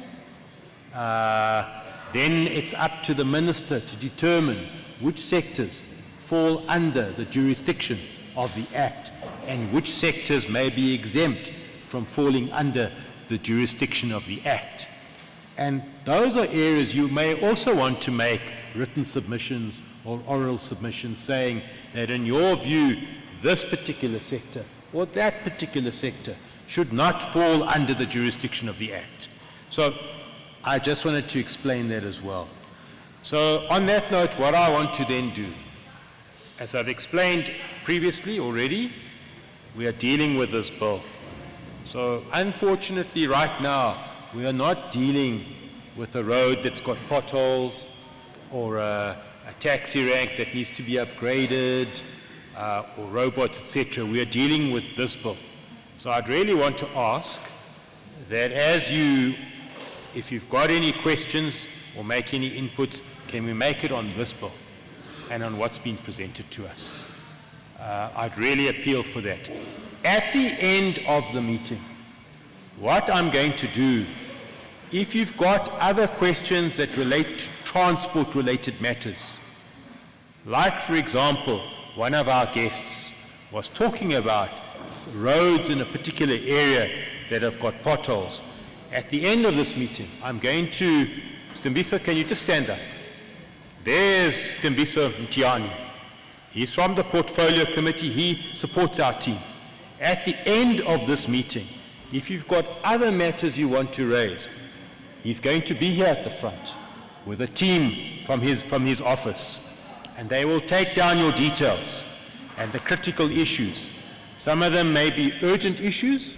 Some of them may be able to wait before we can bring you into one of our portfolio committees where we have public meetings to deal with a range of issues. So if there are other things other than this bill or the next bill, you'll be able to give them that information. They'll take your details down. Urgent matters will refer to the department, or if you want to come to a committee meeting where we are dealing with general, wide-ranging issues of transport, then they'll be able to take your details down so that they can make sure you're invited to that committee meeting. That's how I'd like to handle it going forward today. So is there anybody that would like to talk on this particular bill that we are dealing with, the Economic Regulation of Transport Bill? This is actually a new bill that's coming in. It's not an existing act that's there that's being amended. It's a new bill. It has implications. So if there's anybody that would like to ask now or make any inputs on this bill, I'm going to take hands. If it's not on this bill, remember I've said after this meeting, Stimbiso will be at the front with a team where we can take down issues, your name and contact details of matters you want to raise, other than with this bill. So let me check if there's any. If nobody wants to talk now, at the end we'll inform you how to make a written submission, oral submission. Let me check. Is there anybody here who would want to talk on this bill, the Economic Regulation of Transport Bill, what's been presented, and the examples that have been raised? Let me check. Going. Okay, there's one hand, and that's the only hand that I see. I will take your hand, sir. At the end of the meeting, number 2 on this bill. Oh, you want to talk on this bill? Hang on, wait. I've got 1, 2, 3 at the back there. That's it. It must be on this bill. So let me take you, sir. Just introduce yourself for the recording purposes and the points you want to raise around this particular bill. Thank you so much. Siyabonga sihlalo. Igama nguPhesi Sibonga Masango ngibuye eDavidton. Ngiyakuzwa baba uyayibeka indaba yakho. La ngakuzwa kahle khona. Ukuthi ukhuluma ngendaba yokuthi ukhuluma ngamabhasi, ngamatekisi. Mara ngikuzwa ukhuluma ngabantu, ngabahlali. Ukuthi bona abahlali bavikeleka kanjani kulomthetho wakho. Uyabona? Okokuqala sikhuluma ukukhumbule ukuthi sinabahlali abahamba ngeenyawo abagibela amatekisi. Nemateksini siyazi ukuthi esikhathini samanje kunokuthi kuhlukumezeka. Labo bahlali ubavikela kanjani? 2, bona ukuvikeleka kwabona abantu bamateksi ubavikela kanjani ukuthi kungabi nezingxabano ngaphakathi? Angikuzwa lokho kubala. Uyabona? 3, ngikuzwa abantu abahamba ngamatrain ukuthi bona bavikeleka kanjani? Ngikuzwe ubala ukuthi kukhona ukuvikeleka kuzoba nendawo ukuthi mhlambe la abantu bazokhipha zona izikhalazo. Mara awukhazi ukuthi lezo ikhalazo okumele zokhishwa ikhalazo ezinjani. Kukhona ukuthi ngiyokhipha isikhalazo emntwini wrong. Uyabona? Mhlambe ngiyokhalaza kusisi lapha ngikhalaza ngokuthi mhlambe ngihlukumezekile eTexini ethize. Kanti leso sikhalazo sami kungamelanga siye kuye bekumele siye kuchair. Ngicela usichazele kabanzi khona lapho ngoba mina angizwa ukuthi ikhalazo zethu kahle ziyapi. Ngibonge na ku Mr Chair ngoba bengubhalile lo mbuzo wami lana ukuthi sifuna imizekelo ukuthi usichazele ukuthi kanjani. Uyabona? Ngiyabonga Mr. Chair, ngizocela impendulo lapho. Thank you so much, sir. Those questions are really appreciated. Can I take a gentleman there with the red hat? I recognize this number 2. Just give your name and then proceed. Glenn Mnguni from Davidton. Ngiyabonga futhi ngokungicover somewhere ngendaba ukuthi kumele bas explainele bangasitsheli. Kumele babaxoxe into ba explain esikhona understand. Mina ngicabanga ukuthi le issue le road and bills asiqala ukukhuluma from 2019. Soloku ukukhuluma yona lento le one khona la. And mina ngibona kahle kahle yini ningayiphambili ngenkulumo zenu ngoba na next year nisazobuya futhi ngasame issue. iDavidton ayiqali ukuraise ama point wama roads from 2019 sila nePitori araise na nge problem e road sila.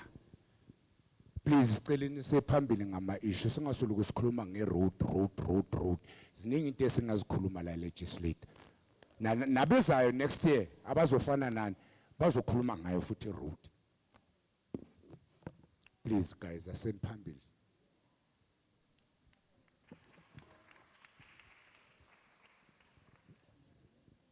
I think I've listened to your question there. I'm not sure how it relates to this bill, but let's see. But I think you've got specific issues about roads. And what I'm going to ask at the end of this meeting, you'll come to Simbisa at the front, give him the information, the particular issues you're raising. But I'll leave it to the department to answer.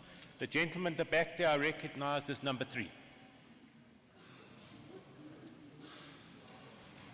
Thank you, sir. Thank you very much, Chair, Honorable Chair. I just want to check about this bill. Now that this is a new bill, the provinces are operating differently from one province to another. We've got the provincial regulatory entities. But currently, as far as I know, we don't have a national regulatory entity. Now, also, will there be a fair competition in terms of all transport modes so that they can benefit from this bill? Thank you, Chair. Mali from Santaco again. Thank you so much for that question. I think to the department, there's some really good questions that have been asked. Can I hand back to yourself, Mr. Ngamu and your team to take us through, just to deal with the questions that have been asked. Thank you very much. Back to yourselves.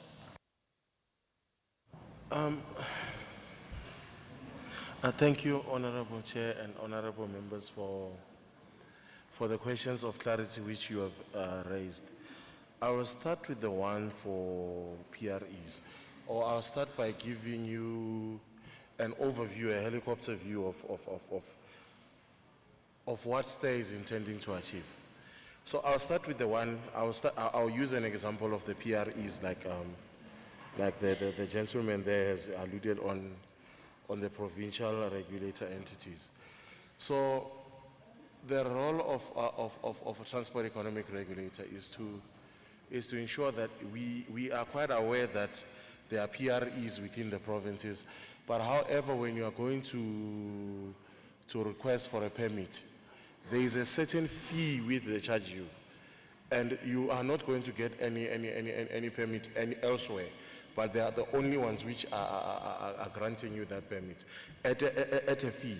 So now the question is, we then ask ourselves to say, how do they come about to reach to that specific amount to say, for you to get, let's say, an operating license, an operating permit, is going to cost you 70 rands.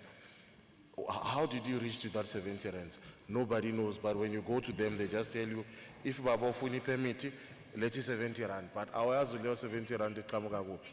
So now, what the regulator is then going to do? The role of the regulator is to say, when there is somebody who has got the powers to determine whatever that they're supposed to determine within the transport sector, and that person is a monopoly, meaning that that person is the only one where you can go to get that services or to get those goods from.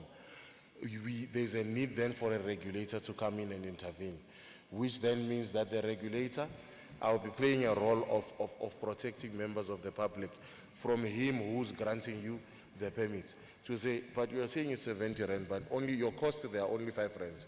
Why are you not charging 7.50 rand for that permit? That is where I come in to negotiate on behalf of the public. Basically, the economic, within economic regulation, we deal with issues of non-competitive behavior through protecting the public. Like for instance, I will give another example with Ugesi. Eskom is the sole supplier of electricity in South Africa. Hence, you have got an entity called NERSA, which is National Energy Regulator of South Africa, which is responsible for if Eskom ati my kilowatt is going to cost 50 rands, for an example. So the kilowatt is 200 rand without talking to anyone, because he's the only one who can provide that service. So the regulators, therefore, is there to make sure that Eskom is not going to wake up in the morning at 200 rand for something which is worth 50 rand. So that is the main role of the regulator. So with the PREs, we are at the moment we're not anticipating for STAIR to deal with issues of issuing AMA permits, etc., etc.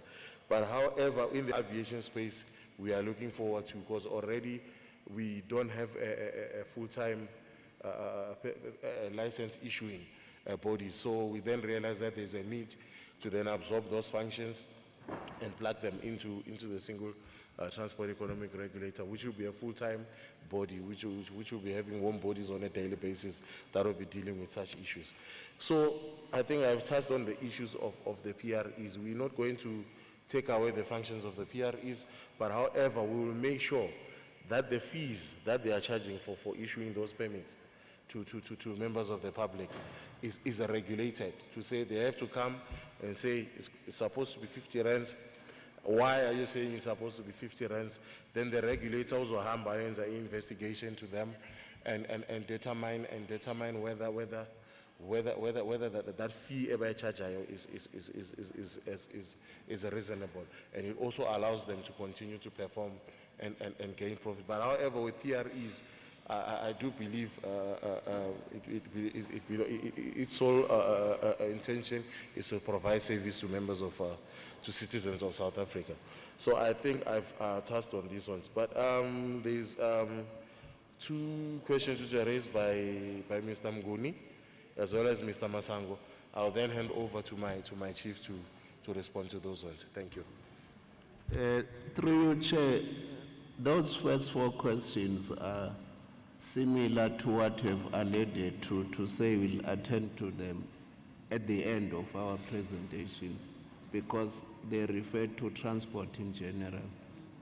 It's not the bill per se. Thank you, Chair.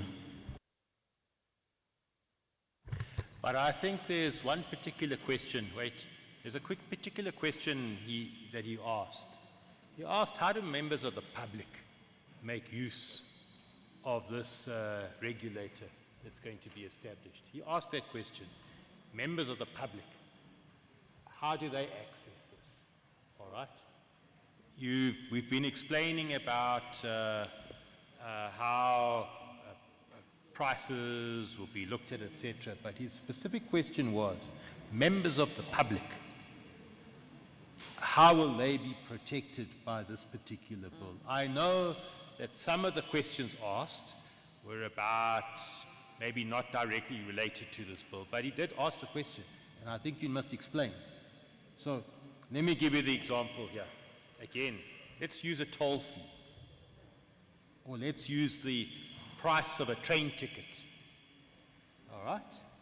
If the price goes up, how do commuters who use the trains make use of this regulator? How can they benefit from this regulator? How are they protected? I think I've covered you. Thanks. Thank you, Honorable Chair. I think I missed that one, Honorable Chair, but I'll attempt to explain further on how do members of the public benefit from this single transport economic regulator. Okay, I'll use the rail one, which you have alluded on, Honorable Chair. Currently, when you look at our rail sector, it's divided into two, which is commuter and which is passenger and goods. So when you look at the goods one, I won't touch much on the goods one because that deals more with entities that will be transporting goods. So I'll then dwell much more on the one for the commuters.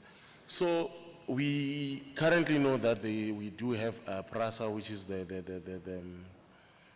one who's the custodian of the commuter rail services within South Africa. And when you look at within the rail sector, is the only one which is currently commuting people from point A to point B. So there is a need also to then regulate that space. There's showing, like I've indicated earlier on, to say that within the rail space there isn't any economic regulation which is happening. So how does that the regulator then benefits the members of the public, and where do members of the public go to complain if they've got issues with the service issues with the service standards which are being determined, which are being offered by PRASA in this case? I'll then explain on that one. So what happened? The regulator, we are there to make sure that the price which you are paying for that ticket, that monthly ticket, which is being charged by PRASA, how did you determine that 10 rand fare to say take 10 rand 5 kilometers away? Then we look at issues as well and okay, there's a rail track ekumele I maintain, kunogeza osebenzisayo, kunabasebenzi, there's depreciation of the locomotives which needs to be serviced on a monthly basis. There's also what we call future investment, to say mhlambe ufuna uku-expanda itimela zakhe awongeze itimela nazo mhlambe onesincane, because the demand, you find you have got only 2 trains but it needs more than 10 trains. So he needs to take that into consideration.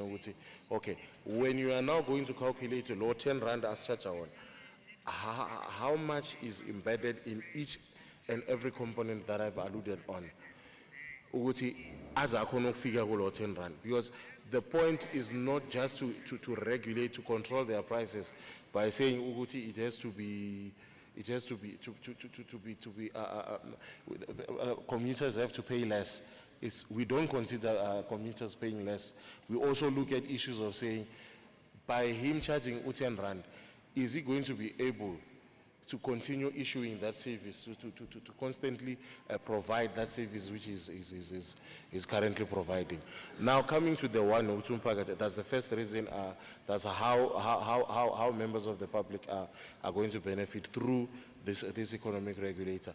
And then the second one is the issue of how do you then access the regulator if you have got a specific complaint. There are clauses within which are embedded within the bill, which talks to complaints. I think there's a slide which I indicated. There were 3 arrows which are going into one box, where I was indicating to say that anyone or any entity or any organization has got a right to go to the regulator and lay a complaint against a regulated entity. Therefore, which means mhlambe uPRASA untembise ukuthi, okay, you are buying this ticket for 10 rands, uzokutransport from 8 o'clock to 10 o'clock ukuze ufike emsebenzini. The next thing, uPRASA for a whole week, istimela sifika ngo-9 instead of just sifike ngo-8. There's a compromisation in what they have promised you, which is why you saw some of one of the components which I alluded on to say we regulate a service standard, we regulate issues of consumer protection as well. So should issue yako, it falls under the ambit of other regulatory bodies, then the regulator will then take the matter and liaise and consult with those respective regulators which the matter falls under its jurisdiction. Then, Magulo Gonzalo, so anybody can then go and approach the regulator and lay a complaint.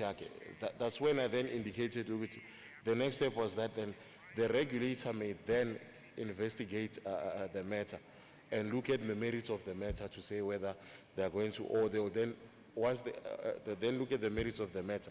Once they find that there's a prohibited conduct which has been conducted by the service provider, then the regulator can issue a consent notice. A consent notice is some form of a warning. Due to the fact that you need to fix your issues and render services according to what you have promised members of the public to.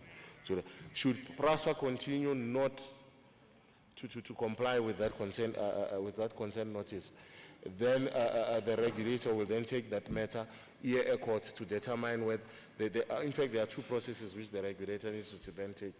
The regulator will then either penalize PRASA by what we call a price reduction, which is embedded in the ERT bill. I'm sure it's under section 21 of the ERT bill, which talks about price reduction. That's a form of a penalty PRASA if he has been found to abuse his position in this regard. So the penalty it will be 10% of his annual returns. So that will then go back to members of the public, your 10%. Masitim Kambo Prasa wins at 10 billion. So master 10 billion, which then means ama prices wama ticket to when the regulator will then say, okay, based on the factors of Tolo Nomlandu 1, 2, 3, 4, she impose that 10%. No 10% will then be taken down in the form of e-price reduction, which means instead of to pay 10 rand for a ticket, for the next 3 months or 4 months, a ticket will then be 6 rand. So that is the role of a regulator. It will ensure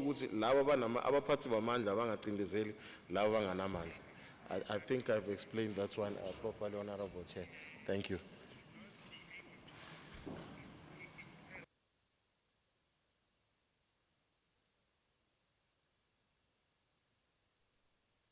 No, thank you. I think with those responses, you've given a bit more of a practical example of how this bill will work. Obviously, at the moment, there's no regulator at the moment because this bill has not yet been enacted. And once it gets enacted, then the details of how you access the regulator, where you write to, etc., those obviously would be publicized. But at the moment, there's no regulator, so nobody can actually send anything to the regulator. That will only happen once the bill is enacted, if I'm correct in my understanding. But Mr. Ngamo, I see you wanted to say something. No, thanks, Chair. I think Mr. Chikamvi has said the full.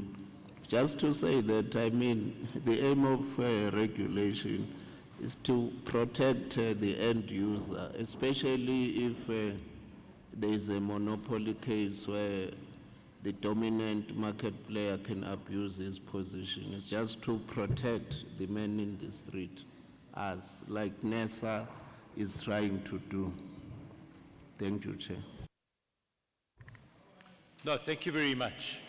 I think the answers you've given have satisfied some of those who've asked questions. And obviously, there's still the process for written submissions, oral submissions, and the committee section will explain at the end of this meeting how you can make use of those processes. So what I want to do then is I think we then must move to the last bill that we are dealing with, and that is the National Road Traffic Amendment Bill. The National Road Traffic Amendment Bill, and Mr. John Mutsatsing will be taking us through that particular bill. And what I'm going to ask, sir, certainly at the end of your presentation, but even during your presentation, where possible, try and simplify. Try and simplify. into practical examples, if it's possible, the bill and the real impact that it's going to have. I know that a bill is at a higher level sometimes, but when people might be interacting with this bill, this amendment bill, for the very first time, if we are able to bring it down to practical examples where possible, I would ask that. So thank you very much. Over to yourself, sir, as you take us through the amendment bill. Thank you. Thank you, Chairperson. Obrigado, Mr. President, honorable members, colleagues, and members of the public. As the chair has already indicated, I am John Motsatsing. I'll be taking you through the National Road Traffic Amendment Bill as proposed. Just maybe as the background introduction, I think the National Road Traffic Amendment Bill arises out of the blueprint of the National Road Traffic Act. The National Road Traffic Act is generally the blueprint of legislation that governs the entire road traffic management within the Republic of South Africa. It deals with the issues relating to acquisitions of driving license, testing of motor vehicles for roadworthiness. It deals with the manufacturing of motor vehicle. It deals with issues relating to driving schools. It deals with issues relating to number plates. So in principle, the National Road Traffic Act, as I said, is what governs everything that moves on the public road. So everything that you find on the public road has its basis in terms of compliance with the provisions of the National Road Traffic Act. So what we have then tried to do in terms of the proposed amendment is generally to try and streamline some of the processes that in the implementation of the Road Traffic Act, we then discovered that there are certain gaps or loopholes that exist within the principal act, which is the National Road Traffic Act, issues relating to road safety, issues relating to acquisitions of driving license, issues relating to processes that deals with the roadworthiness of motor vehicle. So the proposed bill is trying to streamline those gaps that were identified in the National Road Traffic Act. Now, my presentation, as the chair has already alluded to, I'll try and zoom into issues that generally affect the public more than administrative matters. So I'll try and, on the technical items, I'll just run through those ones, but the ones that really affect the general public and try and explain those ones in a more better and detailed manner, so that the members of the public are able then to understand and know what is it that we want to amend in terms of the principal act going forward. Thanks, Chair.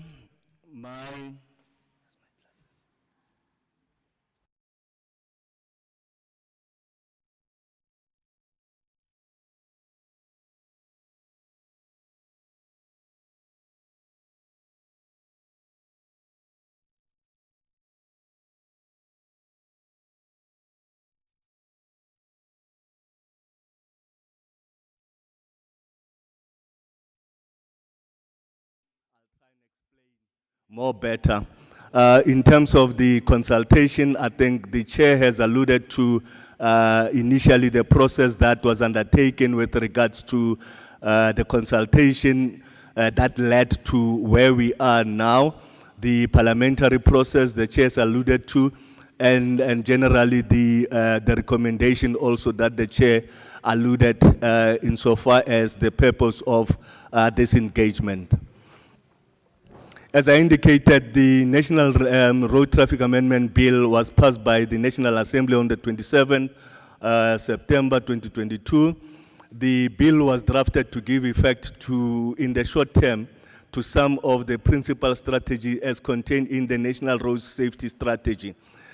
Because we have identified that when we deal with road safety, we have a number of fatalities on our public road.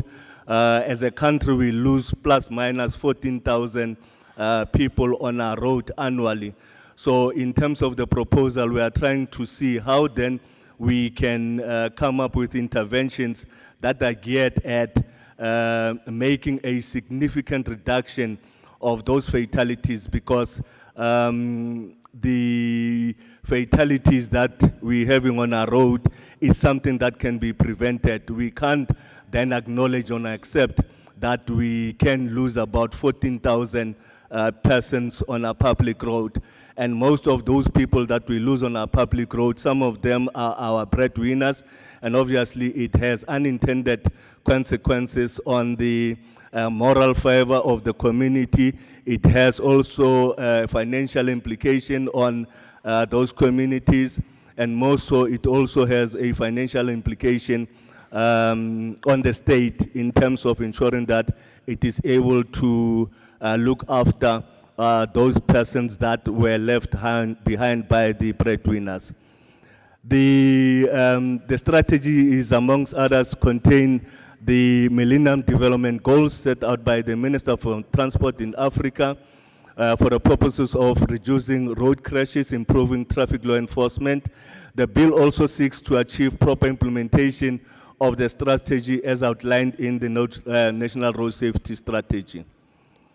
The object of the bill are to provide for the registration and licensing of motor vehicle, manufacturers of builders, bodybuilders, importers and manufacturers, empower a member of the executive, the MEC, to register an applicant as a manufacturer, bodybuilder, or importer and manufacturer of number plates, to regulate the registration and grading of applicants as driving school instructors, and direct how the applications and registration of driving school instructors should be made.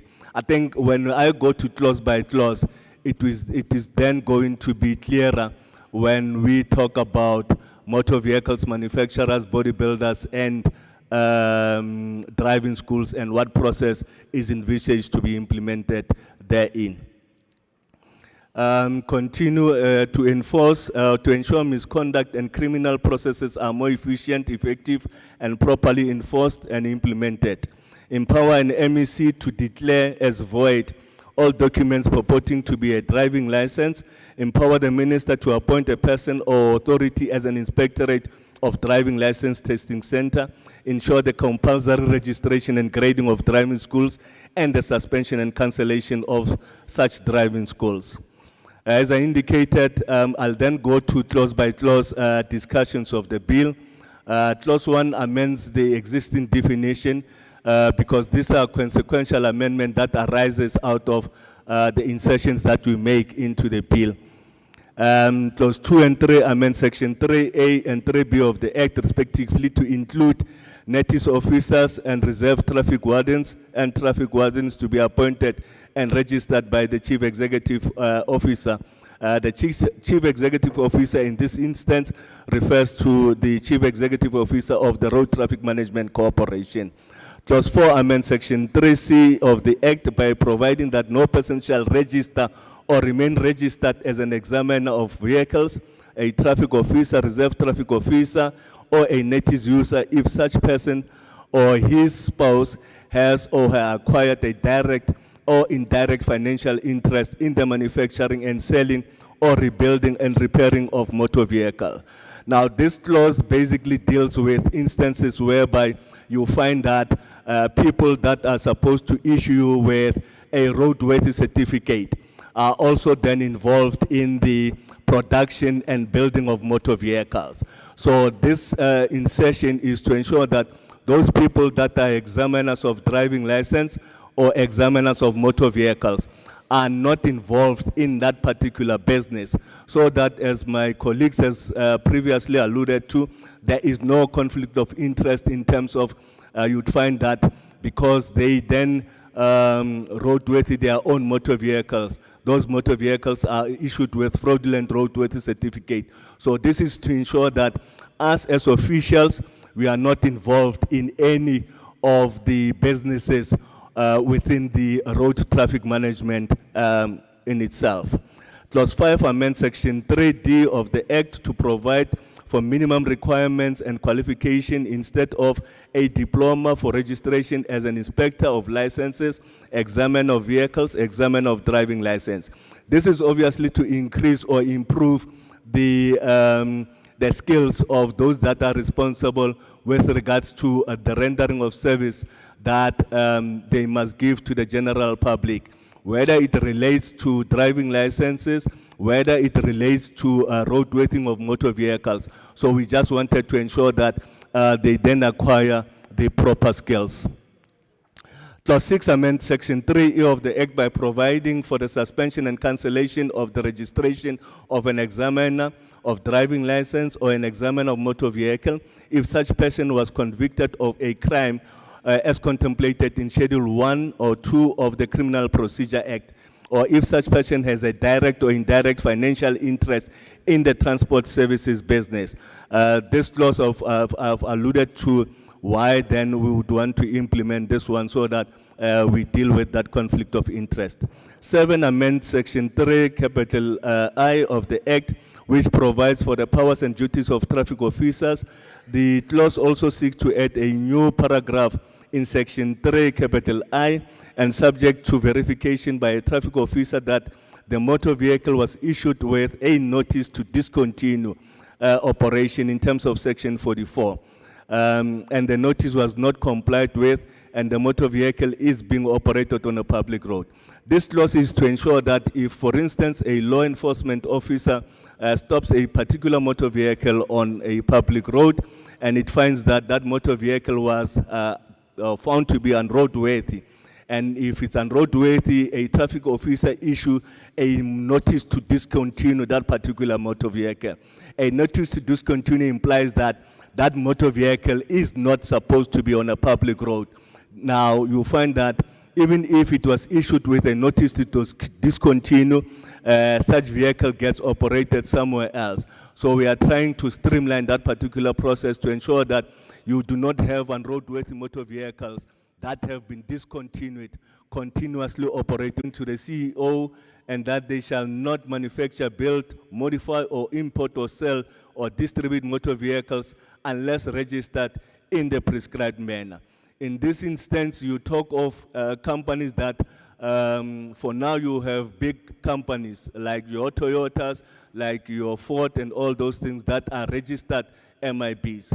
But in the community, you may find that you have somebody that builds trailers as a business.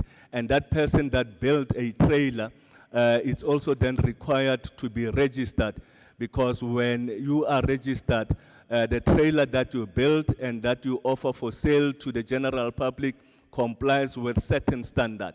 So this is to ensure that any person that builds anything that is deemed to be a motor vehicles in terms of the provisions of the National Road Traffic Act is required to be registered. And if it's registered, when he produces a trailer or whatever motor vehicle, then the person that buys that particular trailer or motor vehicle is certain that that trailer complies with the prescribed standard and the legal framework that is contained in the National Road Traffic Act. It also prohibits the manufacturing of blank number plates. I think this is important because you find that currently what you have in the country, you have a number of number plates that you found to be displayed on motor vehicle. And some of these number plates do not comply with the provisions of the National Road Traffic Act. Some of them are italic, some of them are using different font, and the general public, because do not know what type of a number plate or what is a legit number plate, you then procured such number plate unknowingly. And a traffic officer stops you and issues with a fine for displaying a number plate that does not comply. But you bought this number plate from me, and I didn't tell you that this number plate is non-compliant. So this is to ensure that somebody who produces number plate is registered, so that we are able then to can keep checks and balances with regards to the production of number plates, the selling of number plates, to ensure that the general public are not obviously taken for a ride with regards to fraudulently produced number plate. It also then to ensure that when your number plate, when you have been issued with a number plate, no one can go and then procure the same number plate that you have without producing the required documentation. You find that your motor vehicle is registered in Gauteng, but somewhere along the line you have been issued with a fine somewhere in KZN because a motor vehicle is displaying your number plate that appears on your motor vehicle. And how then that person get hold of that number plate is because currently anyone can produce a number plate and sell a particular number plate. So what we are trying to do is streamline that particular process to ensure that if you sell a number plate, you must then sell a number plate to a legitimized or a legitimate owner of that particular number plate. You cannot just sell a number plate without ensuring that that particular person is entitled to be the holder of that particular number plate. We also then provide for the manufacturing and supplying of microdots as well as microdot fitment centers. This is intended to deal with issues relating to the theft of motor vehicle. The microdots technology is a technology that requires the fitment of a smaller particles, numbers that are fitted on the number plate. These particles are sprayed all around the motor vehicles, but me as an individual, I won't be able to identify or see those microdots that are fitted. Those microdots can only be read by a equipment that is used to read microdot and numbers that are fitted on this motor vehicle. This is to ensure that when it comes to theft of motor vehicle, there is a reduction of theft of motor vehicles because vehicles get stolen and you find that they are stolen for the replacement of certain parts of motor vehicle. My door will then be displayed or fitted on your motor vehicle, and if a police officer or a traffic officer stops that motor vehicle, they are able then to with their technology, able to read the microdot that are fitted on this motor vehicle and ensure that this motor or this door that is fitted on your motor vehicle comes out of a stolen motor vehicle which was reported long time ago. So this is to ensure that the dealing with second-hand parts is reduced and theft of motor vehicle is also then reduced. Clause 12 amends Section 6 of the Act, which provides for appeals to the Shareholders Committee. Just interrupt you. My apologies for that.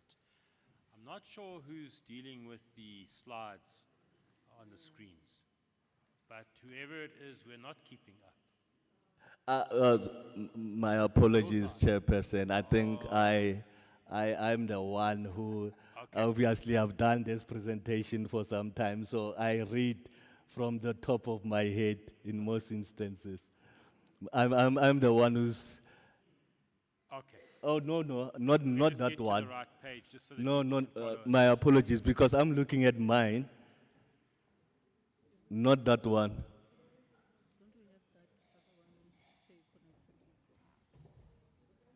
Who's controlling the actual slides? Can I ask that Stambisa, can you please assist? Let's just get the right slides, please. Please proceed. But Stambisa and the team, please assist to make sure the right slides are there so that everybody can follow. These slides are from the beginning still. I'm not sure if it's... Sorry for the interruption. I'm on slide 9. Slide I'm on 9, slide clause 9. 13. Clause 12, in fact. 12, 13. I'm on slide 9.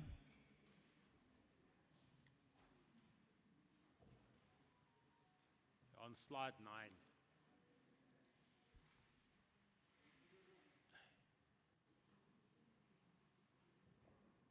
Okay, continue while they sort it out. It's fine. Please continue. Mr. Mutsating, please continue.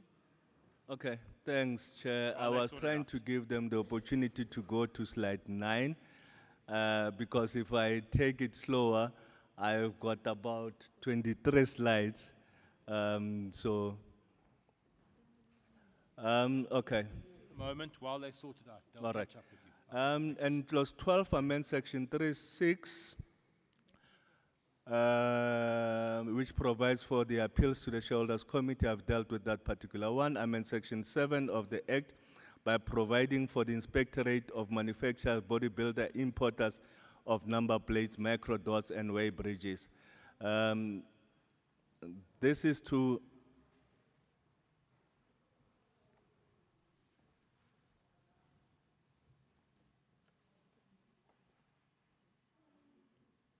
Sorry for the interruption.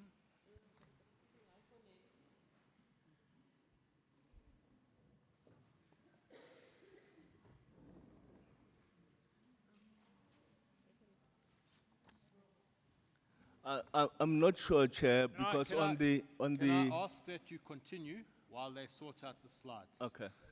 Please continue. They'll sort out the slides. They'll sort out on the laptop as well. But why don't you continue? Thanks. Clause 14 repeals section 8 of the Principal Act. Clause 15 amends section 8A of the Act by providing that a driving licensing center may apply for the registration, the operation of a mobile facility for the purpose of testing applicant for learner's license. Now, this is intended to, in instances whereby you find that the services are not closer to the public. So with the mobile testing facility, we are able then, or the intention is to make sure that the mobile facility is able to go to where the services are required.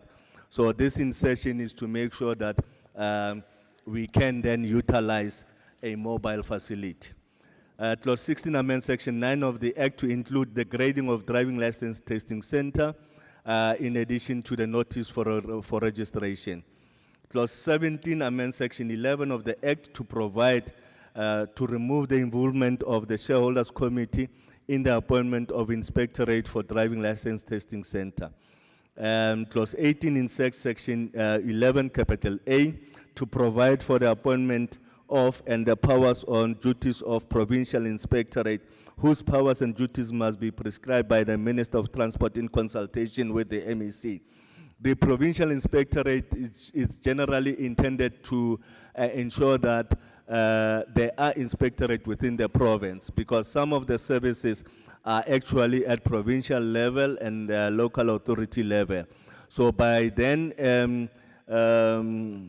establishing a provincial inspectorate, we are able then to make sure that an inspectorate that will ensure compliance with the provisions and the standard as contained in the National Road Traffic Act can then be examined or inspected by the provincial inspectorate with those necessary powers that they may require.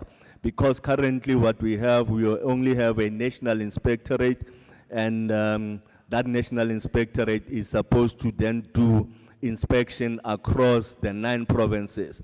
But if we have provincial inspectorate in all the 9 provinces, they are able then to conduct ad hoc inspections when required.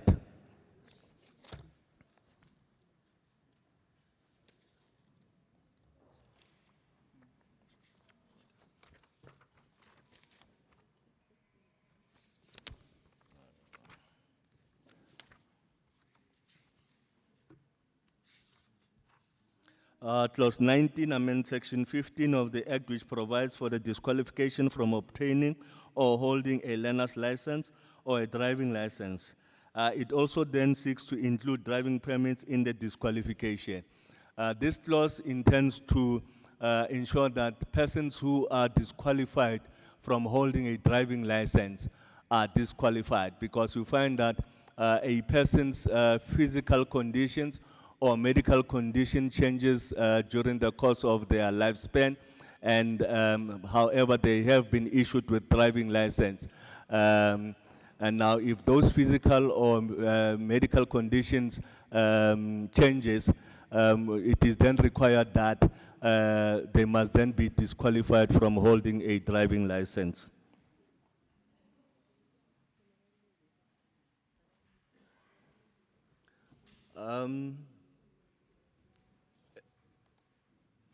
Okay.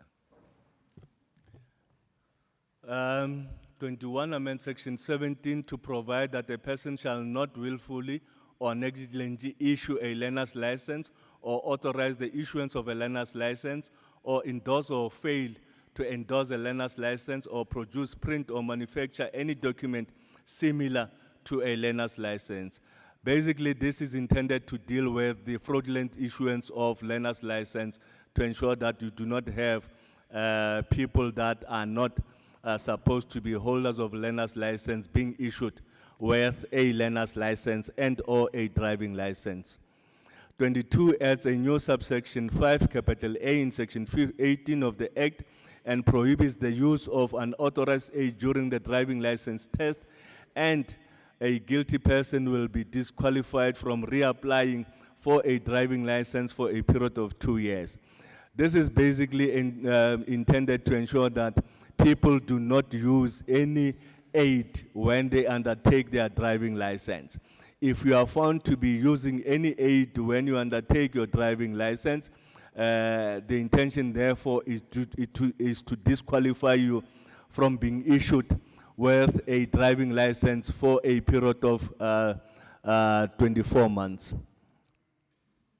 23 amends section 19 of the Act by providing that the examiner of driving license shall, on receipt of an application substituting of a driving license, if he or she is satisfied that the existing driving license is valid and that the applicant is the holder thereof, issue or authorize the issuance of a driving license in respect of or classes of motor vehicle to which the existing license relates.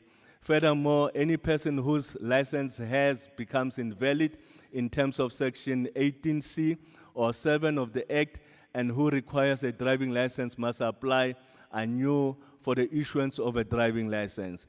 This is basically intended to deal with any person who is a South African citizen, however, was residing outside the borders of the Republic of South Africa, but was issued at that time with a foreign license, to be able to can convert that driving license into a South African license.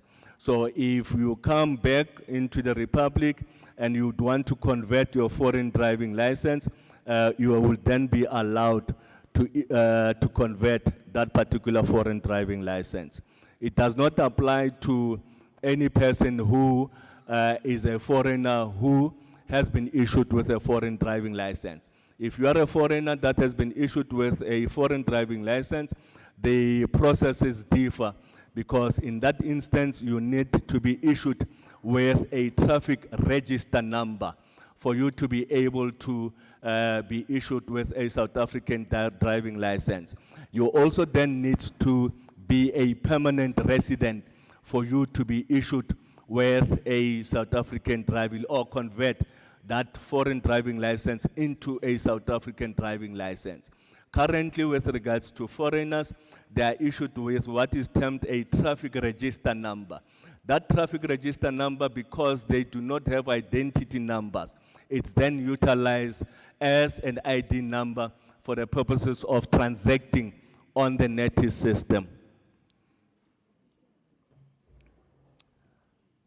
Clause 25 amends section 23 of the Act and provides for circumstances under which a driving license authorizing of a motor vehicle which was issued in any other country that is a member to the contracting state or convention, on an international driving permit which was issued while the holder thereof was not permanently or ordinarily resident in the Republic shall be deemed to be a driving license for the purposes of driving in the Republic. This is an instances whereby if you are a foreigner and you are in possession of a foreign driving license, you are allowed then to can drive with that foreign driving license in the Republic. And that foreign driving license is deemed to be valid for the purposes of driving license in the Republic. 26 amend section 25 of the Act by providing that the holder of a learner's license or a driving license issued in terms of chapter 4 of the Act or a repealed ordinance or any prior law is disqualified from holding such license by the CEO must cancel such driving license if the holder of the license constitute a source of danger to the public by driving of a motor vehicle on a public road, and that an affirmation or affidavit in respect of circumstances relating to such source of danger is submitted to the CEO. The CEO may cancel or suspend such driving license. This is intended then to show that if you have a family member that you feel that with him having a driving license, he is no longer capable to drive a motor vehicle, you can then submit an affidavit to the CEO to say, my family member is no longer capable of driving a motor vehicle. Can you then suspend or cancel this driving license? However, the CEO would then have to conduct his or her own investigation in terms of the affirmation or affidavit that you may have provided to ensure that people do not willy-nilly accuse people of not being able to drive for the purposes of getting back at them such that their driving license are cancelled. Clause 30 amend section 28B of the Act, which provides for the requirements for eligibility for registration of a person as an instructor. Clause 30 adds a new requirement that a person may not be registered as an instructor if he or she has been convicted of an offense. This basically is intended to deal with those people that are teaching persons how to drive. An instructor is supposed to be registered. So this insertion is intended to ensure that those people that are teaching people or belonging to driving schools also then comply with the requirements with regards to them being instructors. Clause 31 insert section 28 up until 26H, which provides for the compulsory registration and grading of driving school. This is very important because you find that in most instances you have a multiplicity of driving schools that are operating, but some of these driving schools are not registered, and then they provide or conduct training. So this requirement, which is the first of its kind, is then to ensure that all driving schools that are registered or that are operating in the Republic are registered and comply with specific requirements with regards to the registration. If a driving school does not comply with the prescribed requirements, such driving school will be deregistered, and such driving schools will not be able to conduct or provide driver training to prospective drivers.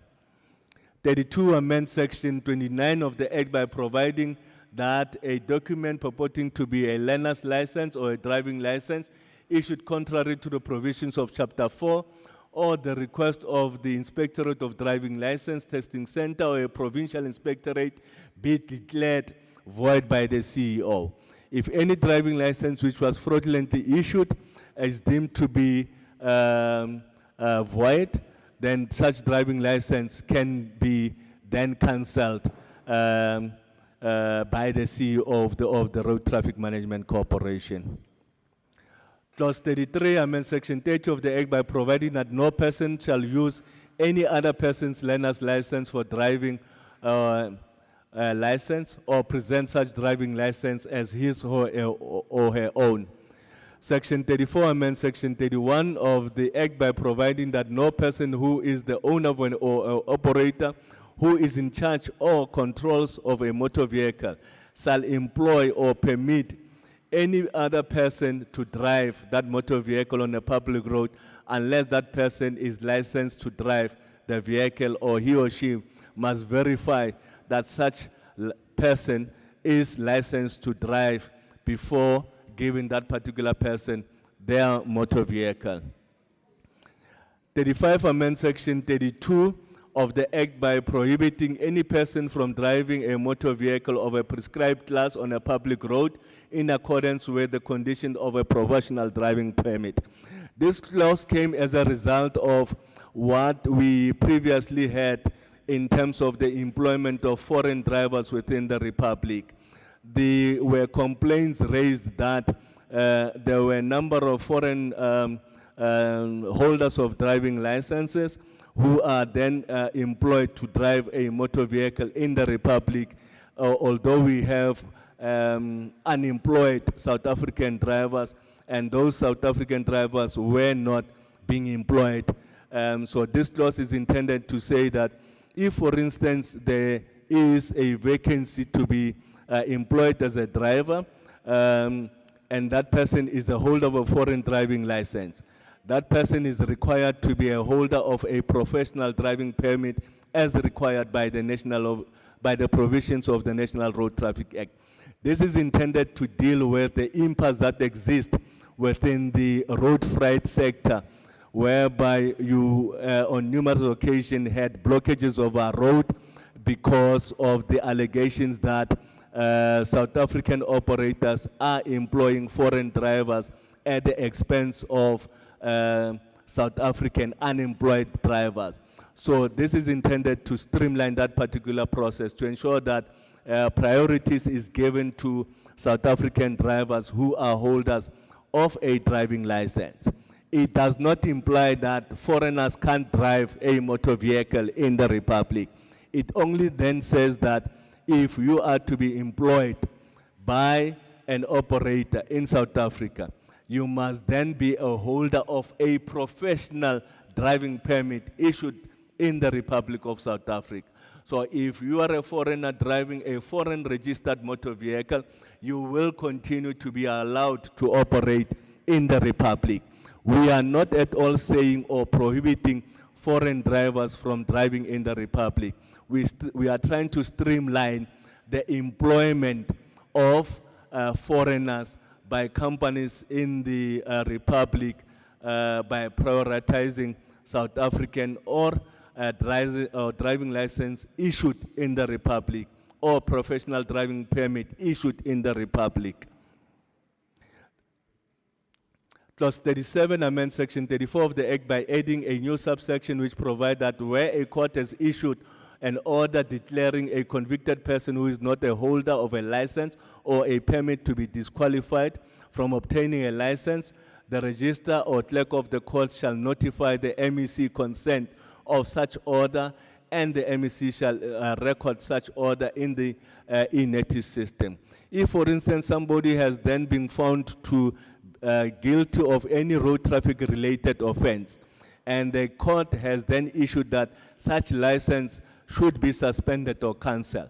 This is to empower the clerk of the court to advise the MEC to make that capturing or endorsement on the notice system of the suspension or cancellation as a result of that particular court order.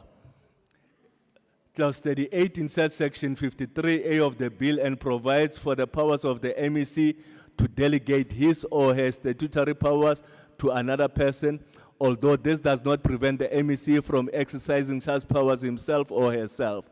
This is to ensure that in instances whereby the MEC requires that an inspection be done, the MEC can then appoint a body to conduct that particular inspections and provide the MEC with a report arising out of this inspection, so that now if ever there is investigation or inspection that needs to be conducted, those people are empowered through these provisions to go into a particular company and check whether that particular company complies not only with the provisions of the National Road Traffic Act, but remember, as I said, we are dealing with issues involving labor.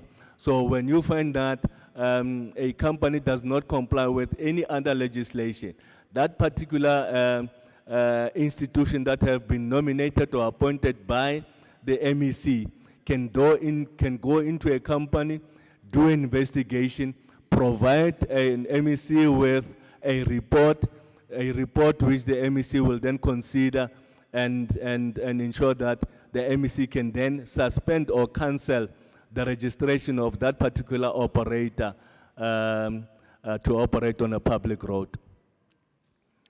Clause 57 of the Act includes Passenger Rail of South Africa and the authority to display road traffic sign. Previously, the institution that could display road traffic sign on unguarded level crossing was Transnet. But with the inception of PRASA, this provision is intended then to allow PRASA to be able to display road traffic sign on unguarded level crossings. Clause 40 amends Section 58 of the Act, which provides for the authority to disregard road traffic signs to include a person who drives an emergency vehicles in the carrying out of his or her duties, or a person driving a vehicle while responding to a disaster in terms of the disaster management, and such person to disregard the direction of a road traffic sign. This is to ensure that you do not have instances whereby people use blue lights and disobey road traffic signs for the purposes of disobeying road traffic signs. There should be a cause that allows or empowers them or justifies that they must, one, disregard the speed limit, they must disregard road traffic signs. If that is not in accordance with any empowering requirement, a person cannot just speed and disobey road traffic sign. So there should be a legitimate reason that either a police officer or an official must then disregard those rules in the course and scope of their employment. 41 of the bill amends Section 60 of the Act to provide for the driver of an emergency vehicles who drives such vehicles in the carrying out of his or her duties of a person driving a vehicle while responding to a disaster in terms of the Disaster Management Act may not exceed a speed limit of 20 kilometers through an intersection. This is just to make sure that they just not speed when they approach an intersection. They must then exercise caution when they approach intersection before they can proceed to wherever they are going. 42 insert Section 62, capital A in the Act, and provides that in the event of a road incident, the emergency services shall immediately respond to an incident and render all the necessary emergency services as prescribed. What we have done is we have developed what is called the emergency response guide. Because if you find that there is an incident on a public road, some of the emergency personnel that attends to a particular scene, there is conflict in terms of what those are supposed to do, which responsibility of,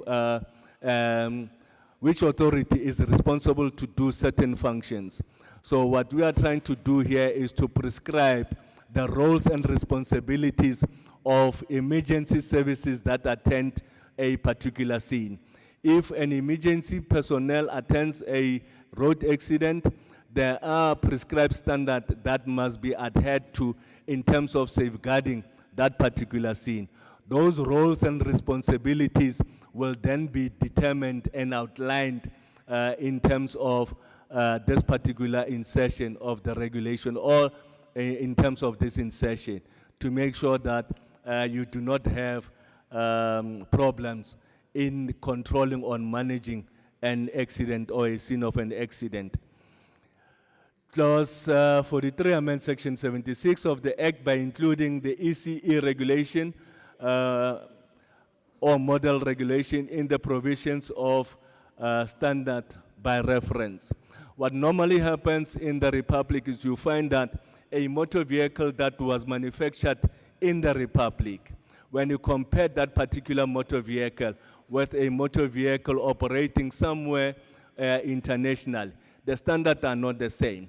The safety requirements are not the same.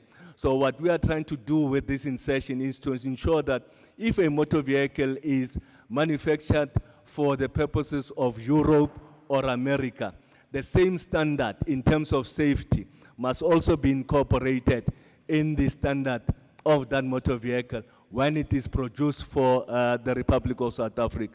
So you do not have the same kind of a model, a Toyota which is built for South African market and the same Toyota which is built for European market. Both these vehicles have different standards. The other one has more safety requirements as compared to the one which is operated in the Republic. So the intention is to ensure that those standards that are applied across internationally is then incorporated in the vehicles that are produced for the South African market. Clause 44 amends Section 80 of the Act by providing that any disabled person who has been exempted from the laws relating to parking in accordance with the prescribed requirements and to whom proof of such exemption has been issued must be deemed to be so exempted from the laws applicable in the areas of jurisdiction of all other local authorities. The challenges with the previous dispensation is that if a disabled person is issued with a disabled sticker in, for instance, Vereeniging, that particular sticker is only applicable in Vereeniging. When this disabled person goes to either Boksburg or Germiston, he was then required to display a disabled sticker for that particular local authority. So the intention here is to say, if I am disabled and I'm being issued with a sticker, that particular sticker is acceptable in all the local authorities, in all the provinces. I don't have to go and obtain a disabled sticker if I go to Joburg, or alternatively, if I come to Vereeniging, then my sticker does not work. So this is to ensure that the same sticker is acceptable across the entire Republic. As 45 amends Section 81 of the Act by providing for the circumstances under which a registered vehicle which does not comply with the provisions of this Act might be exempted and authorized to operate on a public road. This talks about vehicles that basically are abnormal load motor vehicles or are vehicles that do not comply with the South African standard. So this is to empower that those vehicles be exempted to be operated on a public road. 46 amends Section 85 of the Act by providing that an application for the issuance of a document as proof of a driving license must be made to the relevant MEC or the minister, and such application shall be accompanied by the full names and identity number of such applicant and appropriate fee, if any. 47 amends, it's a technical amendment in respect of reference to and the CEO, because in the streamlining of various pieces of legislation, there is references to the MEC, there is references to the MEC. So in this context, we are trying to streamline those powers to ensure that the powers or the functions that are performed by the MEC and the powers that were performed by the minister, if those powers have been ascribed to the CEO, then those powers can then be performed by the CEO of the Road Traffic Management Corporation. Clause 48 substitute the heading and of the sections and the arrangement of the subsection. 49 provides for the short title and commencement. Ke a leboga.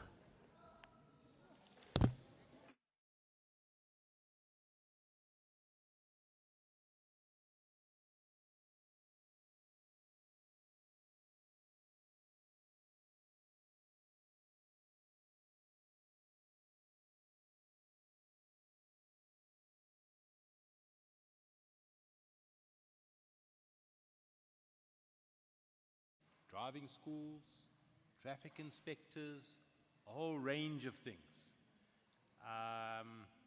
And I suspect that we may find that there will be quite a bit of interest in making written submissions once one has been able to read through the bill and read through the implications. However, I want to check with anybody, and thank you for that, for taking us through. Thank you very much. So let me check if there are any hands, anybody who wants to talk on what's just been presented now.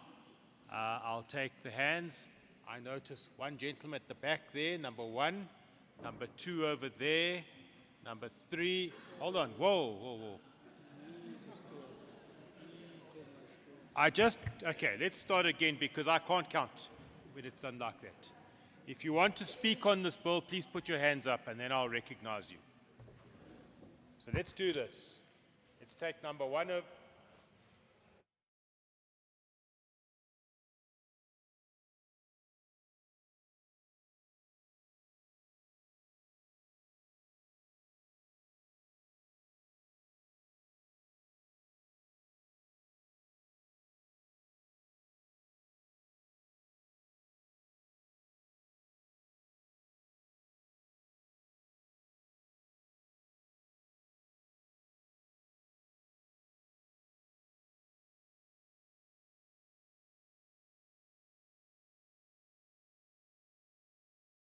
And remember, we're taking comments on this particular amendment bill, the National Road Traffic Amendment Bill. So number 1, please proceed. Thank you, Mr. Chair. Kama uphesi, sibonga masango. Bhuti wami ngifuna ukubuza lapha ngo clause 37 section 34. Ukuthi uthi umuntu makatholakale mhlambe ecaleni lokuthi mhlambe usebenzise ilicense yomunye umuntu, loyo muntu akasakwazi mhlambe okanye mele aqele imvume kweMC ukuthi abe nelicense na. Bese umbuzo wami wesithu lapho ngifuna ngithi nje iclarity. And then bese iquestion yami ithi ke wena bhuti wami sinokudriver thina ne mhlambe sidriver ama taxi. Ngidriver i-taxi angina license. And then bese kutholakala ukuthi mhlambe ngiyatholakala ngiyabanjwa mhlambe ama traffic cop. I-penalty yaloko kulo mthetho wakho omusha yini ngoba ngithi ngiyabheka mhlambe angiyiboni into efana naleyo. Yiloko engifuna nje ungiclarifyele kuko. Only these two. Ngiyabonga. Thank you very much. Number 2.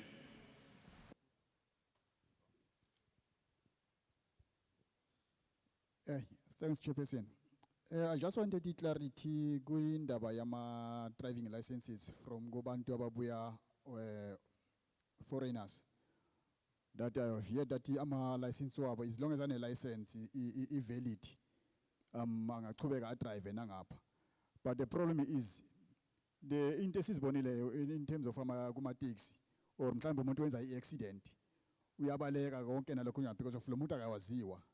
So ngicabanga ukuthi mhlambe even if noma ngabe une license lo muntu lo but akube nento ayenzayo ngapha futhi ezophinda imbopho ukuthi yes une license yangale noma a driver but akube nento yangapha futhi ezombamba imgunyazi because of now ngenza accident ngishiya imoto ngiyabaleka then umnikazi wemoto sekaza salazilandela abantu wenza njani. Thanks. Okay, thank you. Number 3.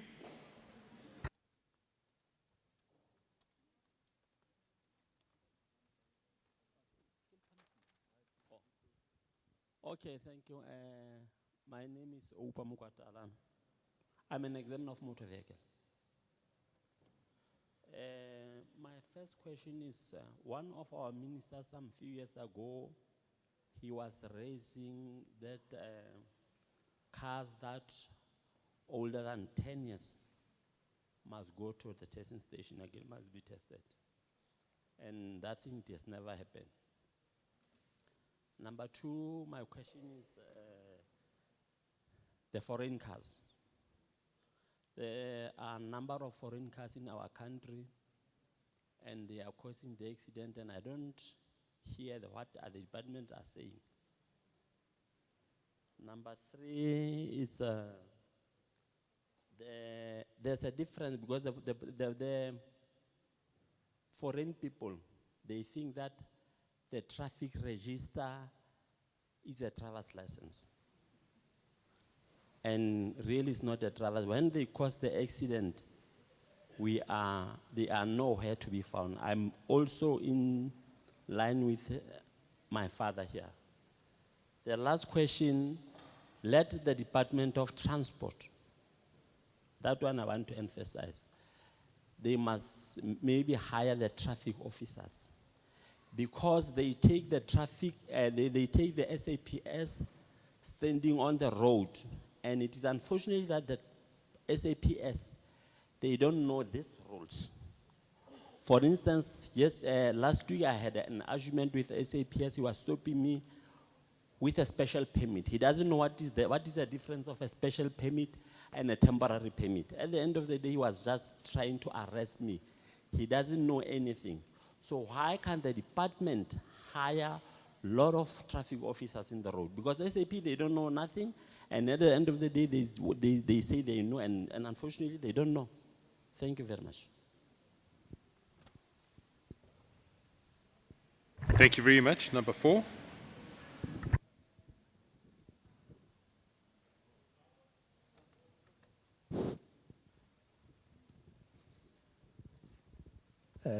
Chairperson, thank you so much. Nginewari nje A1 la yokuthi le bill le ifika manje kunama loophole engiwabonayo alimaza thina abantu base South Africa la. Angazi noma sizoba nayo indlela ukuthi mhlawumbe si submit whether via email or because ngibona ake ngisho nje into esilimaza kakhulu. Kunemithetho ecindezela abantu base South Africa like ama fine la ususpendwa khona due to ama criminal cases and kuba nzima ukuthola a license. For example, I think section 28 lapho ethi khona uma une criminal record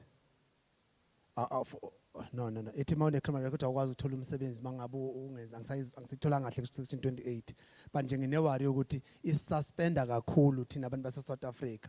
Ake ngenze example ngalesa sikhathi se regime endala I license benga expire. Why namhlanje ngesikhathi sethu sekufuneka I license expire?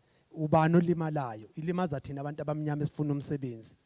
You see, so ngokwami nje indaba license uthi expire noma iPDP thina abantu base South Africa iyangwarisa kakhulu. Le foreign citizen ngokwami ukube nje kuthiwa kuya ngami ngaba siyixoxe nokuyixoxa because most of the companies bathatha imisebenzi yethu lebaqashwa bayaqashwa ama-company amaningi asegcwele abantu bangaphandle thina siwuthola umsebenzi. That means our country has been taken away.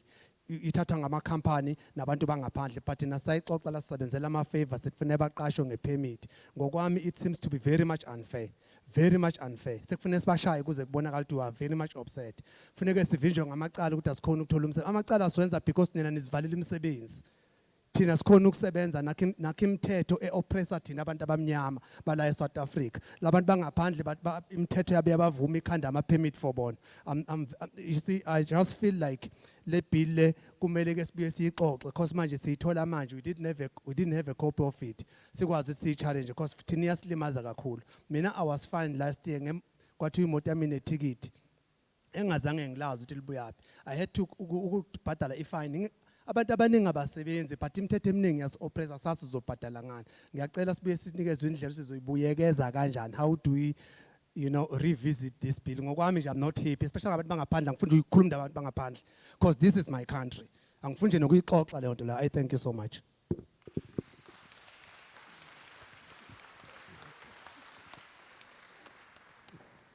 Before we come to the next person, I just want to ask us to please just watch how we term such things. I mean, there's a statement there about we should beat them up or something like that. And I think that, no, can you put your hand down, please? Can you put your hand down, please? I think it's, no, sir, excuse me. I just want to ask us, let's just not make statements like that. I'd really appreciate that. Can I then, and let me just say this as well, sir, Yes, there will be. When we finish now, we will be giving out the email address where written submissions can be made. You're quite right. It's a long list of amendments, so we will give out that email address when we finished with the questions here. So let's go to person number 5, please. I pointed out somebody number 5. It's on this side. Number 5, number 6, number 6, number 7. Who was, no, hang on, okay, here we are, thank you. No, I'm finished this side. Thank you. Igama lami Mthabiso ne. Bengicela ukuqala ngokuthi kuqala I think communication yama portfolio committee actually it's like wonke. They're not aba-invite abantu kahle, they are not abantu abatholi information ngalama meetings. Number 1. Number 2, bengicela ukwazi ukuthi this amendment bills ne amaphi ama-implement opportunities abawalet azanawo ebantwini. Ngicela nikhulume ngama-opportunities, abantu balambile, abantu abasebenzi. Thank you. For example ne indaba yemisebenzi ne ngikhuluma ngoku-empower abantu abazoyenza ama-number plates and waka, of which I think you're gonna be using the same people. Economy may shiftela kwabanye abantu sithole new opportunity sonke because siyodinga umsebenzi. Thank you. Thank you. Next person, number 6. No, I'm not taking hands here. I've done taking hands. Thank you. Number 6, number 7, number 6. Thank you. Tumela, Honorable Chairperson and all honorables. Naki Matsidiso Masita from Watterdal, Ward 36, under Lesedi Laltabo Community Center.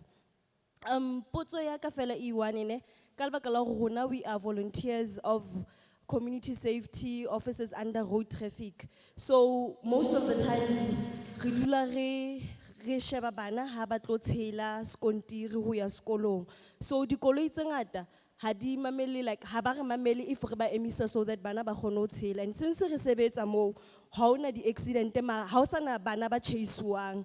So nna ke nahana hore if le ka kgona hore like di driver at least ba tsebe hore re teng mo ra sebetsa ba mamele molao wa rona. Mostly hape di driver tse ding tse ngata ha bana di number plate. So ha ka chase ngwana ho tlo etsahala eng. Sometimes re thowela le di traffic officers, sometimes ba teng, sometimes ha bayo. So hangata batho ba kgannang ha ba re mamele. Again hape kopa hape ska ha re khona hore like under that topic ya roads and transport hona le di volunteers kopa re le ska re lebala le ska bua fela ka di traffic officers re na le di volunteers ta road traffic so that for safety ya bana ba rona ke re like kids are born each and every day for safety ya bana ba rona bonkgono ba rona di driver hangata ha di mamele molao wa tsela haholo di taxi driver hangata o tlo thola go wa ba emisa ha ba emi rona re tlile mo hore re sebeletse setjhaba so that batho ba ska dula ba ntse ba chase ba hlokahala most ka Watterdal road ha di accident di etsahala ke rona ba teng tlamile re founele hore di traffic cop ba kae ha bayo re ema bo 3 hours ke rona tle be re le mo mara rona re tsebe mosebetsi wa bona mara bona ha bayo so ke a leboha. Thank you very much. Number 8, number 9, the last person in front here. Thank you.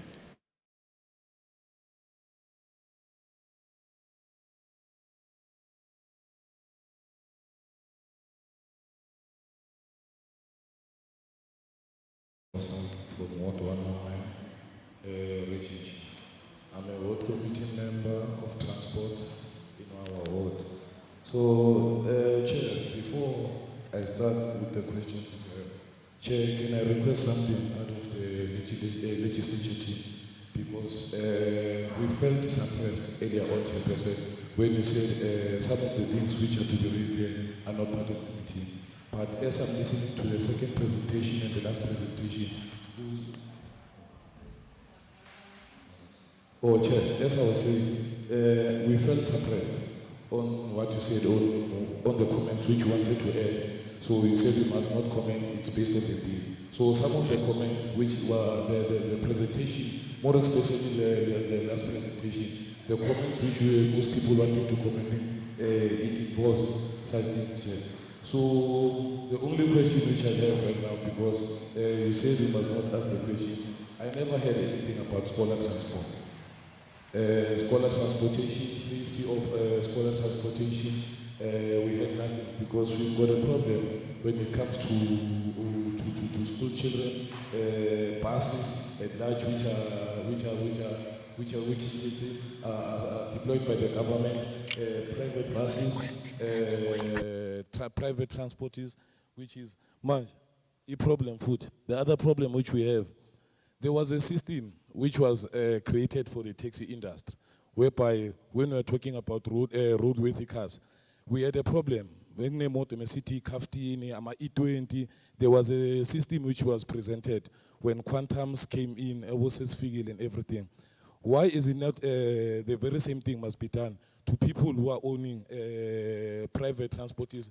Uti ama microbus, la watu election, la utiwa uti problem. Come up with a system that will say, no, this is how we'll subsidize you as a government. Bring in those cars. Then there we can, so school road safety and everything. Then coming to people who are disabled. Also, I didn't hear anything about pedestrian bridges. It means people who are disabled, they are limited in terms of movement. There are places which they can't move. There are places which they can move. So can also that one, please consider it. For now, Chairperson, I'll close there. Thanks.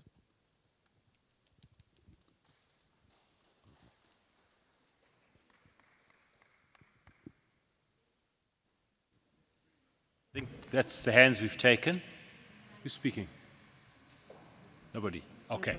Okay, sorry about that. No, I think thank you for the inputs that have made. Nobody has been suppressed. What we were trying to say is that let's make the inputs on these bills. And they did say that if there's any other issues anybody wants to raise outside of these bills, then we will have a team here afterwards that you can raise the issue with, so that either we take it up with the department or we can make sure that you're invited to the next committee meeting where we deal with a broader range of transport-related matters. I think that's the point that we've been raising. But I'm not aware that we've suppressed anybody from making inputs. So I'm going to hand over to the department to respond. There's a number of issues that have been raised, but I think also we can expect, I'm sure we can expect from a number of people here and those watching written submissions as well, because I think the point has been raised that it's a very broad number of amendments, etc., that are being made and have a lot of implications. If you look carefully, they may impact on sectors that you're in, and there may well be inputs that you want to make, submissions on how you think the legislation should be crafted, or additional items you would want to see brought in. So let me hand back to the team from the department to then take us through the responses. Thank you.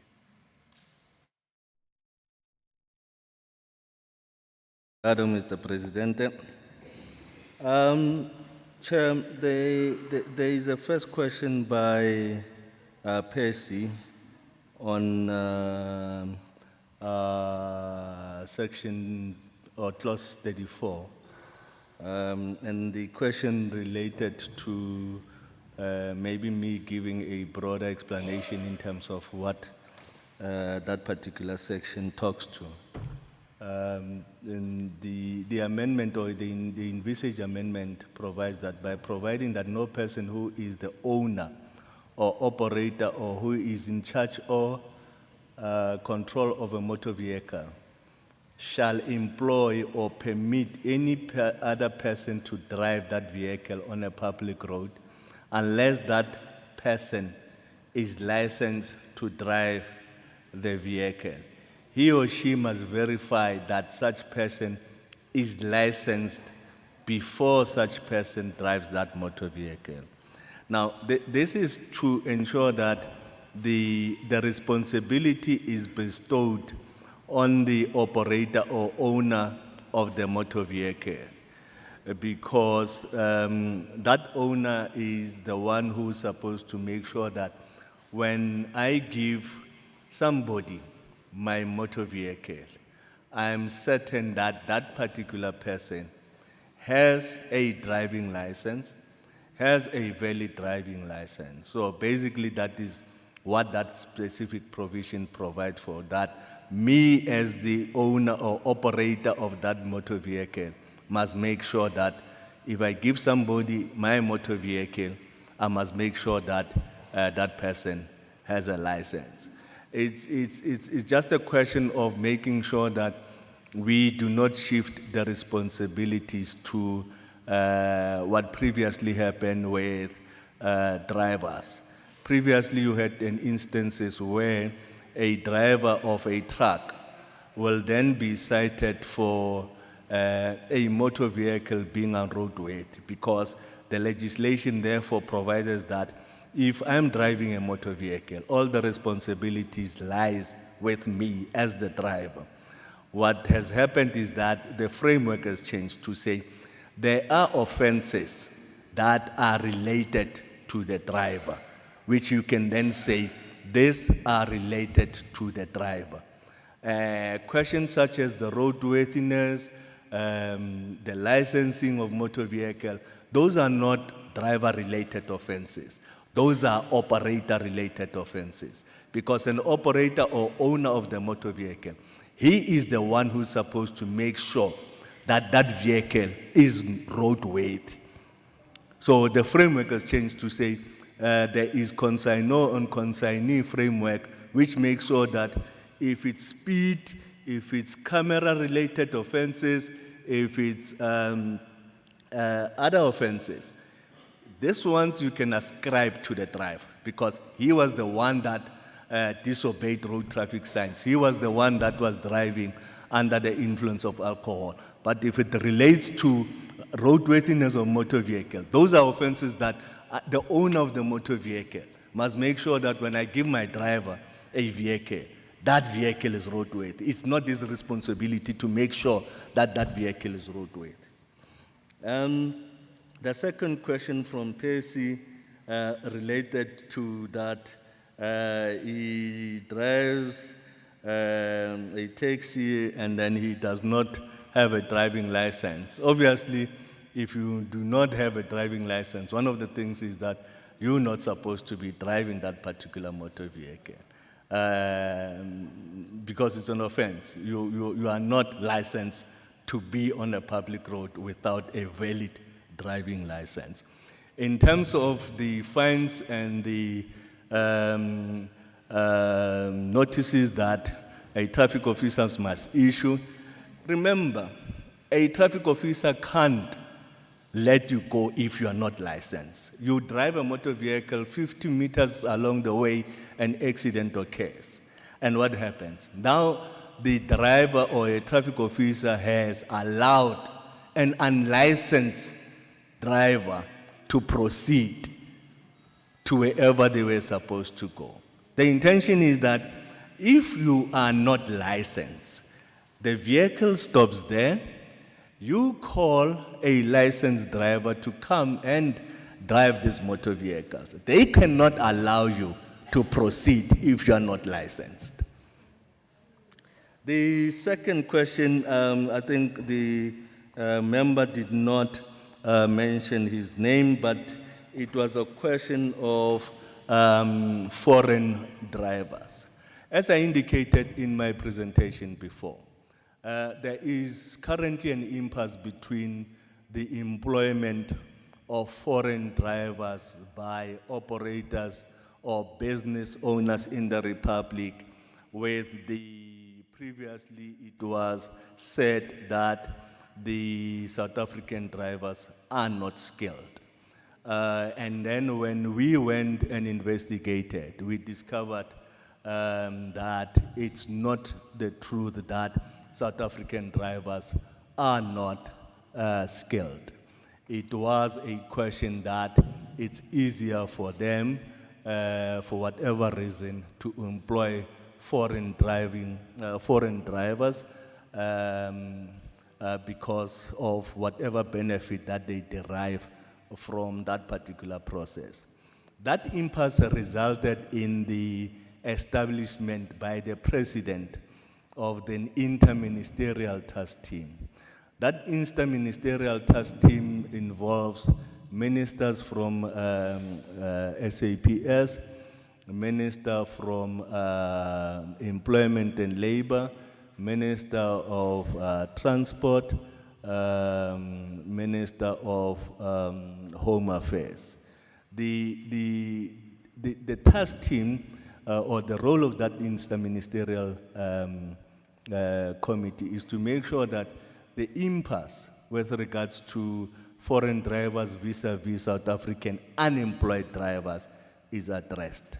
And in this regard, the Department of Transport proceeded together with Department of Employment and Labor and SAPS and Home Affairs to establish a road freight task team. Now, that road freight task team is geared at addressing all the issues that have been raised by the institution that represent South African unemployed drivers, institutions such as the Bargaining Council within the transport family, institutions such as the union within the transport family, to come up with intervention of resolving the impasse. One of the issues raised was the issue of the traffic register number. This traffic register number, as I said, is a number that a foreign person coming into the Republic would go to a registering authority and say, I do not have an ID, would you please issue me with a traffic register number? Now, that traffic register number works as an ID for the purposes of transacting on the NETIS system. And that person can then go and buy a motor vehicle and obtain a driving license.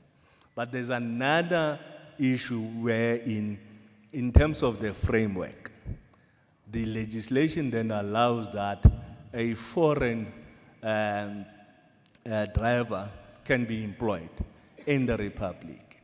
Now, if you look at the dispensation from Department of Labor, the employment of drivers within that framework is not deemed to be a scarce skill. Therefore, operator cannot then say they're employing a foreigner because there are no drivers within the Republic. Driving of a motor vehicle is not deemed to be a scarce skill. So they can't then go and employ foreign drivers to perform that particular function. What has happened is that they identified a loophole within the entire framework in the National Road Traffic Act and any other legislation. That is why there are these interventions arising out of the IMC and the RFL, the Road Freight Task Team, which is designed to say, how then do you close that particular loophole? One, deal with the issue of the employment of foreign drivers by South African companies at the expense of South African unemployed drivers. But when you do that within the ambit of the prescribed legal framework.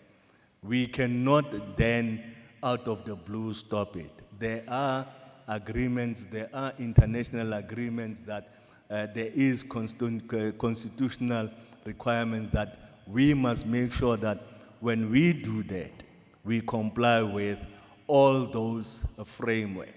That is why I said there is a proposed amendments that we have done. That was amending the National Road Traffic Regulation, which provision was saying, Regulation 116 capital A, which was saying, for the purposes of driving a South African registered motor vehicle, the driver of that particular motor vehicle must be a holder of a South African driving license issued with a PRDP. That was what the proposed regulation amendment was saying. But that regulation amendment was stopped by the NCOP when we were about to implement, because there was no empowering provision in the National Road Traffic Act. That is why we took advantage of the current process of amending the National Road Traffic Act by amending Section 32 of the Principal Act and ensuring that we have that empowering provision that will make sure that we are able to regulate the driving of a vehicle in the Republic by a person holding a foreign driving license. We are not going to be prohibiting foreigners or foreign driving license holders to drive in the Republic. That is in line with international agreement and whatever protocols that we as a country are signatories to. What we are trying to do is to say, if you are a South African company or operator, there are domestic framework which are applicable. That domestic framework, being it Home Affairs, being it employment and labor says, these are the requirements that you must comply with for you to employ a person. So you comply with that, and then you are able to, one, be registered as an operator within the provisions of the National Road Traffic Act. You are also then able to comply with the labor laws that are prescribed. So that's partly one of the things that we wanted to deal with in relations to foreign drivers. The next question came from Mpom, which talks about the envisaged introduction of periodic motor vehicle testing. The thinking was to say you have a number of motor vehicles. The car park in the Republic, some of these vehicles have been licensed whatever years, and they have never even underwent any roadworthy testing ever since their existence. The only vehicles that are allowed or that are required to undergo roadworthy testing is your public transport vehicles, your buses, and your road freight vehicles. But my ordinary vehicle, which is not either of the two, is not required. Therefore, the department conceptualized the issue of introducing periodic motor vehicle testing. But there were issues that we needed to look at. A study in terms of the availability of the testing facility, the cost implications of those requirements for the test, in terms of implementing the periodic motor vehicle testing. The proposals, others was 5 years, others was 2 years, others was 10 years, but it's something that is still in the discussion table. It's not something that has been shelved as yet. It's something that for the purposes of road safety, we really need to look at and ensure that some of these vehicles that do not undergo roadworthy testing, sometimes during the lifespan of their existence within the car park.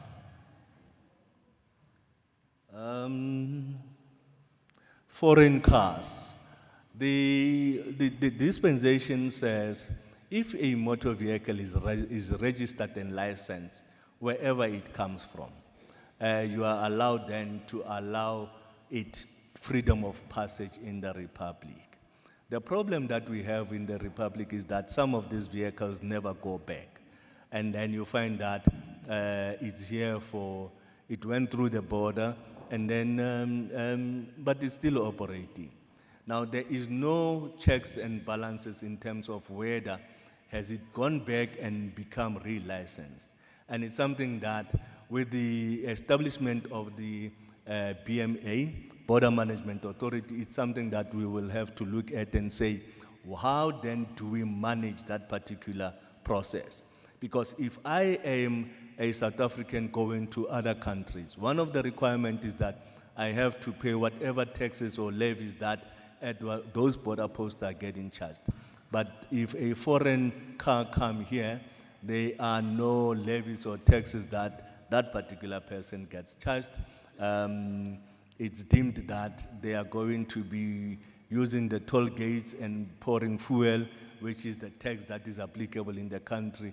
And then there is a need for us to level the playing field in terms of saying, but there is road user charges that you must charge, because these people are using our road infrastructure, and therefore they must pay for using the road. If they use bypasses, if they use secondary roads, it means then they can come in and go out without ever paying anything for road maintenance and management. The third question referred to the traffic register number, which I've responded to. The other one was the question that I think the chair will talk to of hiring traffic officers in terms of increasing the law enforcement visibility within the province or the entire Republic. I think it's a question that obviously the provinces is giving considerations to increase a number of traffic officers that they have to make sure that there's coverage of traffic officers. Yes, it's quite correct. Some of the SAPS members may not be knowledgeable with regards to road traffic related transgressions and documentation, and it's unfortunate that they may want to fine or cite somebody for something that they do not really understand, and it's something that can be raised with the chair, and then we can then see how do we empower and impart knowledge to SAPS members with regards to when they do roadblocks. How then do they, or what is it that they must look for? What is it that they can charge an operator or a driver for? It's something that between us as transport and SAPS we can then engage on. The question from the other speaker, I think it was 4, but I didn't get the name quite clearly. Talks about loopholes in South Africa. It talks about that they can't get, or we can't get work, or they can't get work as a result of foreigners. And I think the question relates to what I've alluded to in terms of the employment of foreign drivers by operators, which is something that we are looking on. The issues about the expiry of a driving license. The driving license does not expire. What is expiring is the driving license card. That's the card that expires. The driving license is issued up until a person's is no longer requiring, or the person cannot drive anymore. What expires is the driving license card. And the reason that it expires is, as I said before, we need to make sure that that particular person is capable of driving that particular motor vehicle again. One of the important things in driving a motor vehicle is a person's eyesight, because you find that you have been issued with a Code 14 driving license. And sometimes during your lifespan, your eyesight deteriorate in such a manner that you are a safety hazard to other road users. So basically, there's a need for us to ensure that you are able to drive a horse with whatever 56-ton trucks down those roads in KZN. But if you can't see, if any illness can be determined, therefore, but you are still driving that motor vehicle, you obviously poses a risk to other road users. So the intention, therefore, is to make sure that the condition with regards to the holder of that driving license hasn't changed that such that they may proceed or continue holding that particular driving license. The question also then was talking about the ticket that they got and they do not know about anything about. And it's something that when I talked about the regulation of the number plate industry would be able to address, because in that instance, you may find that the number plate was duplicated. So somebody went and got your number plate and went to a sign maker, and then that sign maker produced this number plate, and this person then displayed your number plate on the motor vehicle. Therefore, you are then cited for a fine, or you find that your vehicle is in KZN and you have never been to KZN. So the regulation of the number plate industry will assist in ensuring that no number plates gets issued to persons that are not entitled to be in possessions of those number plates. Tabiso raised the issue about the meetings, which the chair is noted, just a comment. The number plate I've responded to. And Matshidiso raised an issue about the involvement of community safety and the work that the community safety is doing. I think it's a question of education and whatever programs that the province is running with regards to road safety activities. Because some of the issues that she raised relates to education in such that we as drivers deem that we are the only ones that are supposed to be on the road. The rest of pedestrians are not entitled to be on the road. But we as drivers need to be considerate because we share this road with other pedestrians. It's not that because they are not driving, they are pedestrian, and therefore they do not have any rights. They have the same rights as we, as owners of motor vehicles. So I think it's a question that the province has taken note of, and the province will then interact with all the road safety community structures and improve on their programs with regards to road safety to ensure that they're able to impart the necessary knowledge, one, to taxi drivers, to whoever who operates in areas where there is high visibility of pedestrians, whether it is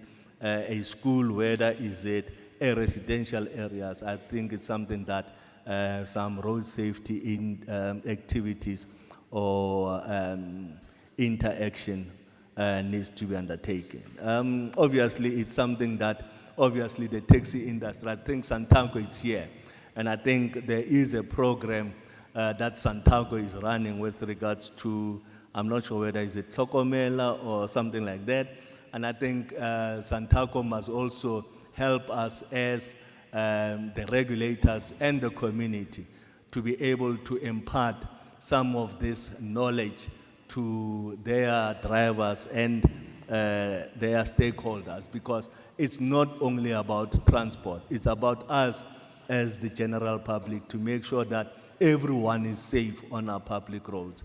Road safety is everybody's responsibility. So Santaco and everyone who is in the public transport space please help us to ensure that our roads are safe. And Takalani also then raised the issue about scholar transport, minibuses subsidized. And I think the provinces have taken note of that, and I think the provinces together with Department of Education that are responsible for scholar transport and all those things will then look at those issues and see how then can they improve on the scholar transport framework and whatever requirements that is required with regards to provision of scholar transport. The other question or input from Takalani related to infrastructure for disabled persons. Yes, the province has noted the issues regarding the infrastructure for the disabled persons, and I think maybe when the chair and the portfolio committee do its site visit and whatever, they can then put this on the agenda and make sure that the infrastructure, insofar as it relates to disabled persons, it's also adequately covered. Obrigado, Mr. Presidente. I thank you.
License.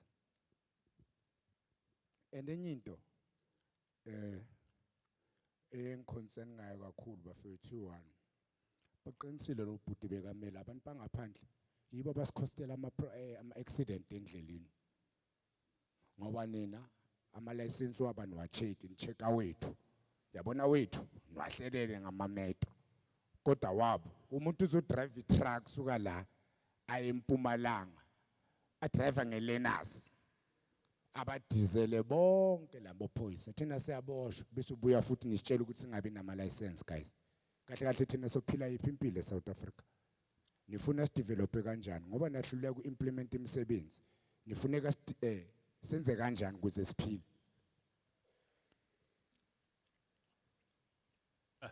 Thank you very much.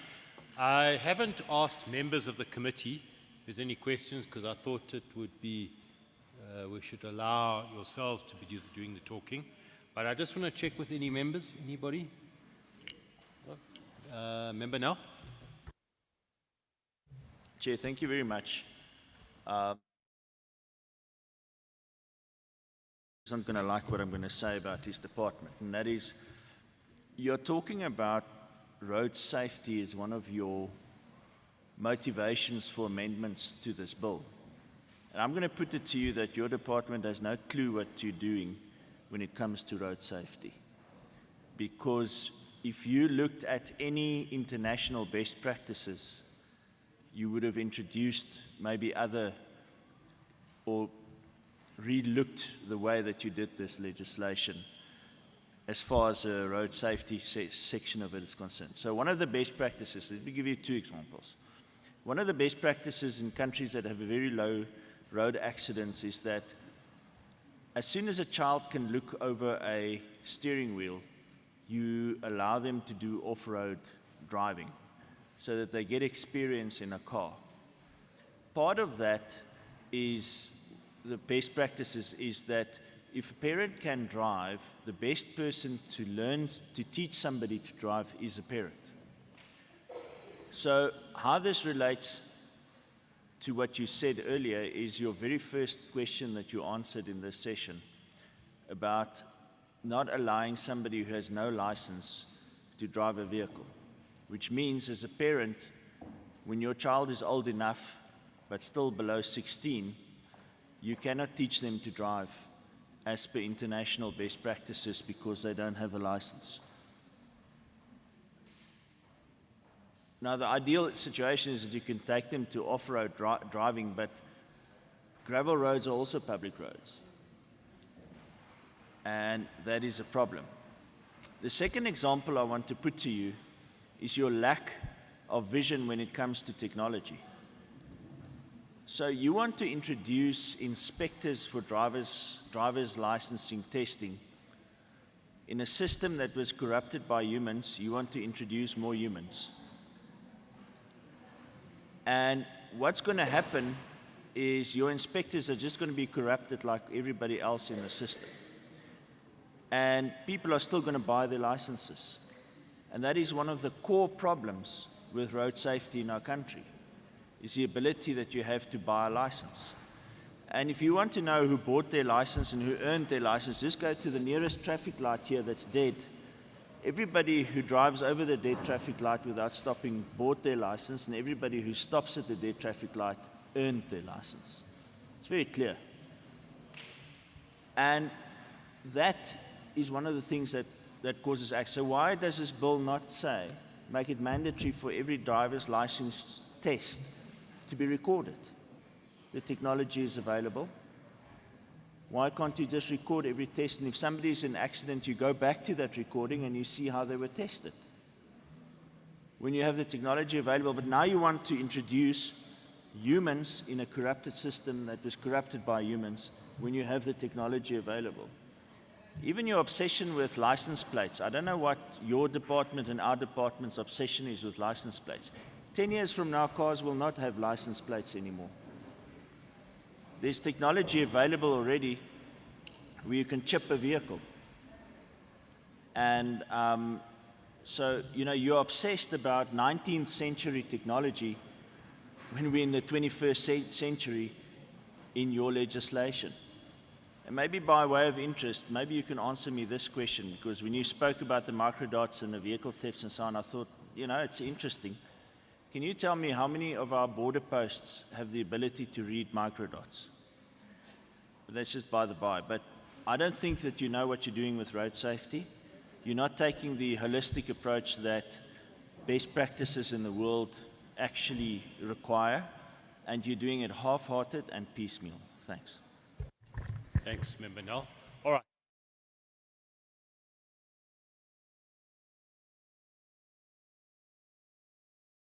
Member Dalanga, because we're losing people now. Briefly. Chair, thank you very much. I think from my side, I would just say I would have loved to see stricter laws and regulations regarding the transporting of public, especially school buses, taxi drivers, in terms of what they need to relate to, because we see too many accidents on the roads because there's too much leniency. And in this case, I'm especially referring to the transporting of school children, and then also of workers to and from work, especially farm workers and from big businesses. I think we need to focus on that area as well. Thank you.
One, reconvert their driving license into a credit card format driving license, or renew their driving license as a result of being in incarceration. I think it deals with that particular one. The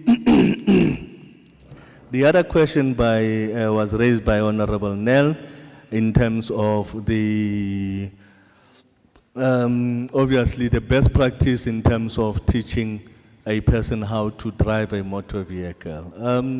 Yes, it's noted that the best teacher would be where the parent or anyone teaches their children how to drive, and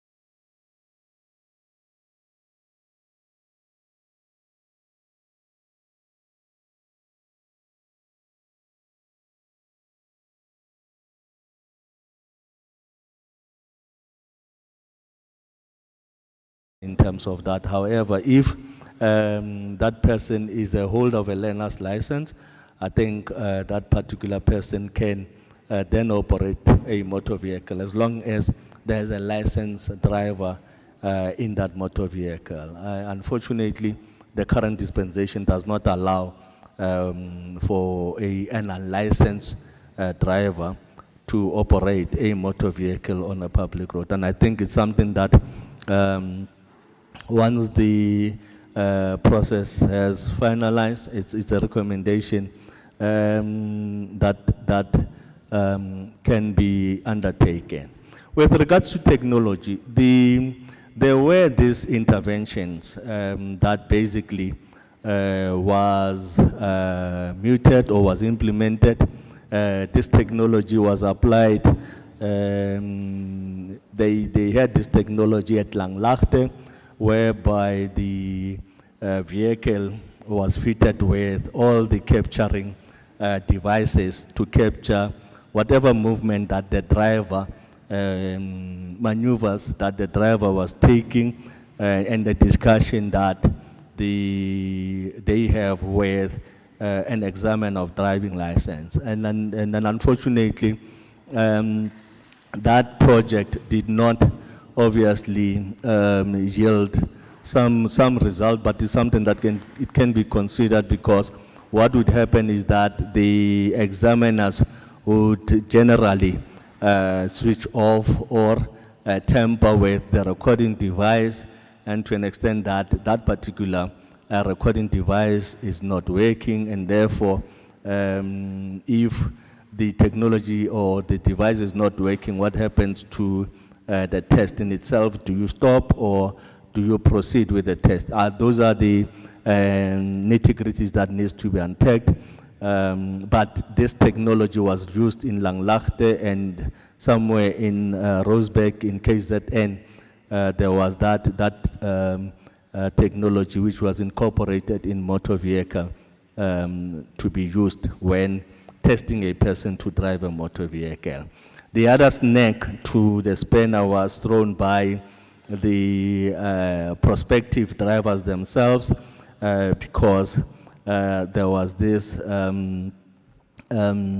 suggestion that, remember, I've taught or I've learned to drive with this particular motor vehicle. If you give me another type of motor vehicle, there was this thing that they are not familiar with that particular motor vehicle. Therefore, they could not undertake that particular test using a state-sponsored motor vehicle, because in this instance, the state is supposed to give the vehicle fitted with this particular technology. So the driving schools did not have this particular technology. So, and the drivers themselves, prospective drivers themselves, did not basically have this technology. The other question was with regards to the border post. I think it's something, as I indicated, issues that falls within the domain of the recently established Border Management Authority, and also the currently, obviously, the border management was managed by SAPS.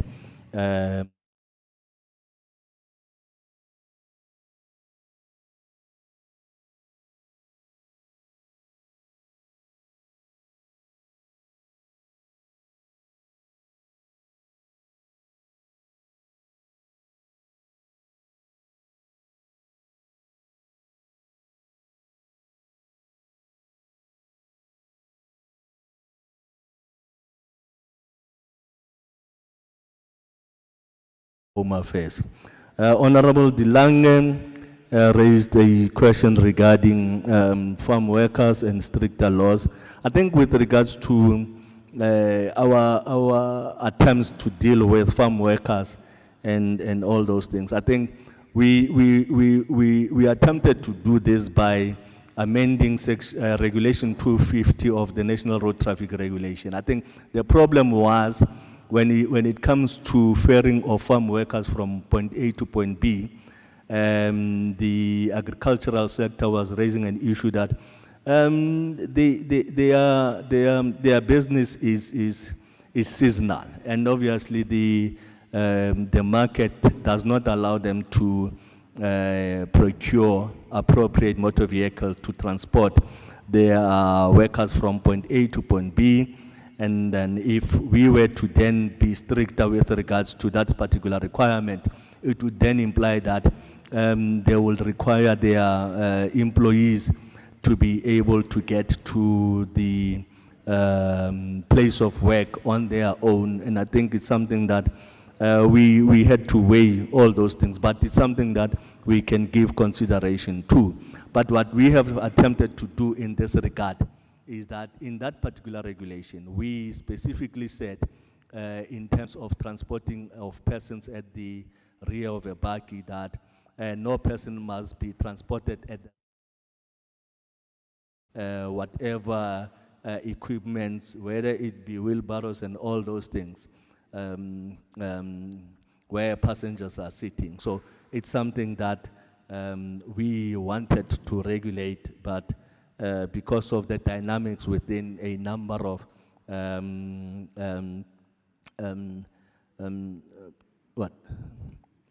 companies or sectors, there's a thin line of how far you can regulate, unless if ever you over-regulate and then you stifle the economic sector in that particular environment.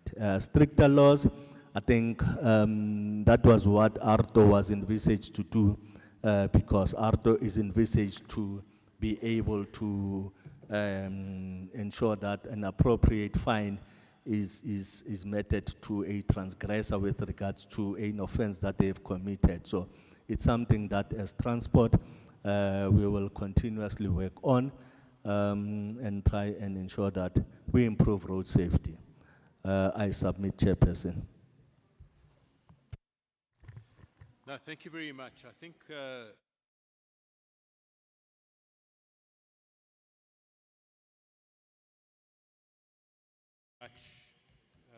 for taking us through the presentation earlier and the responses.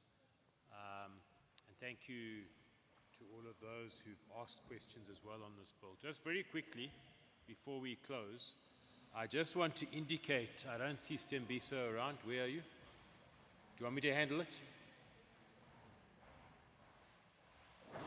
Okay, let me handle it quickly, or you can just take a microphone, Stembiso. Just take us through the procedure on written submissions, where people can send to, and until what date. Thanks.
Okay, we'll come back to you, Stimbiso. In the meantime, we'll come back to you.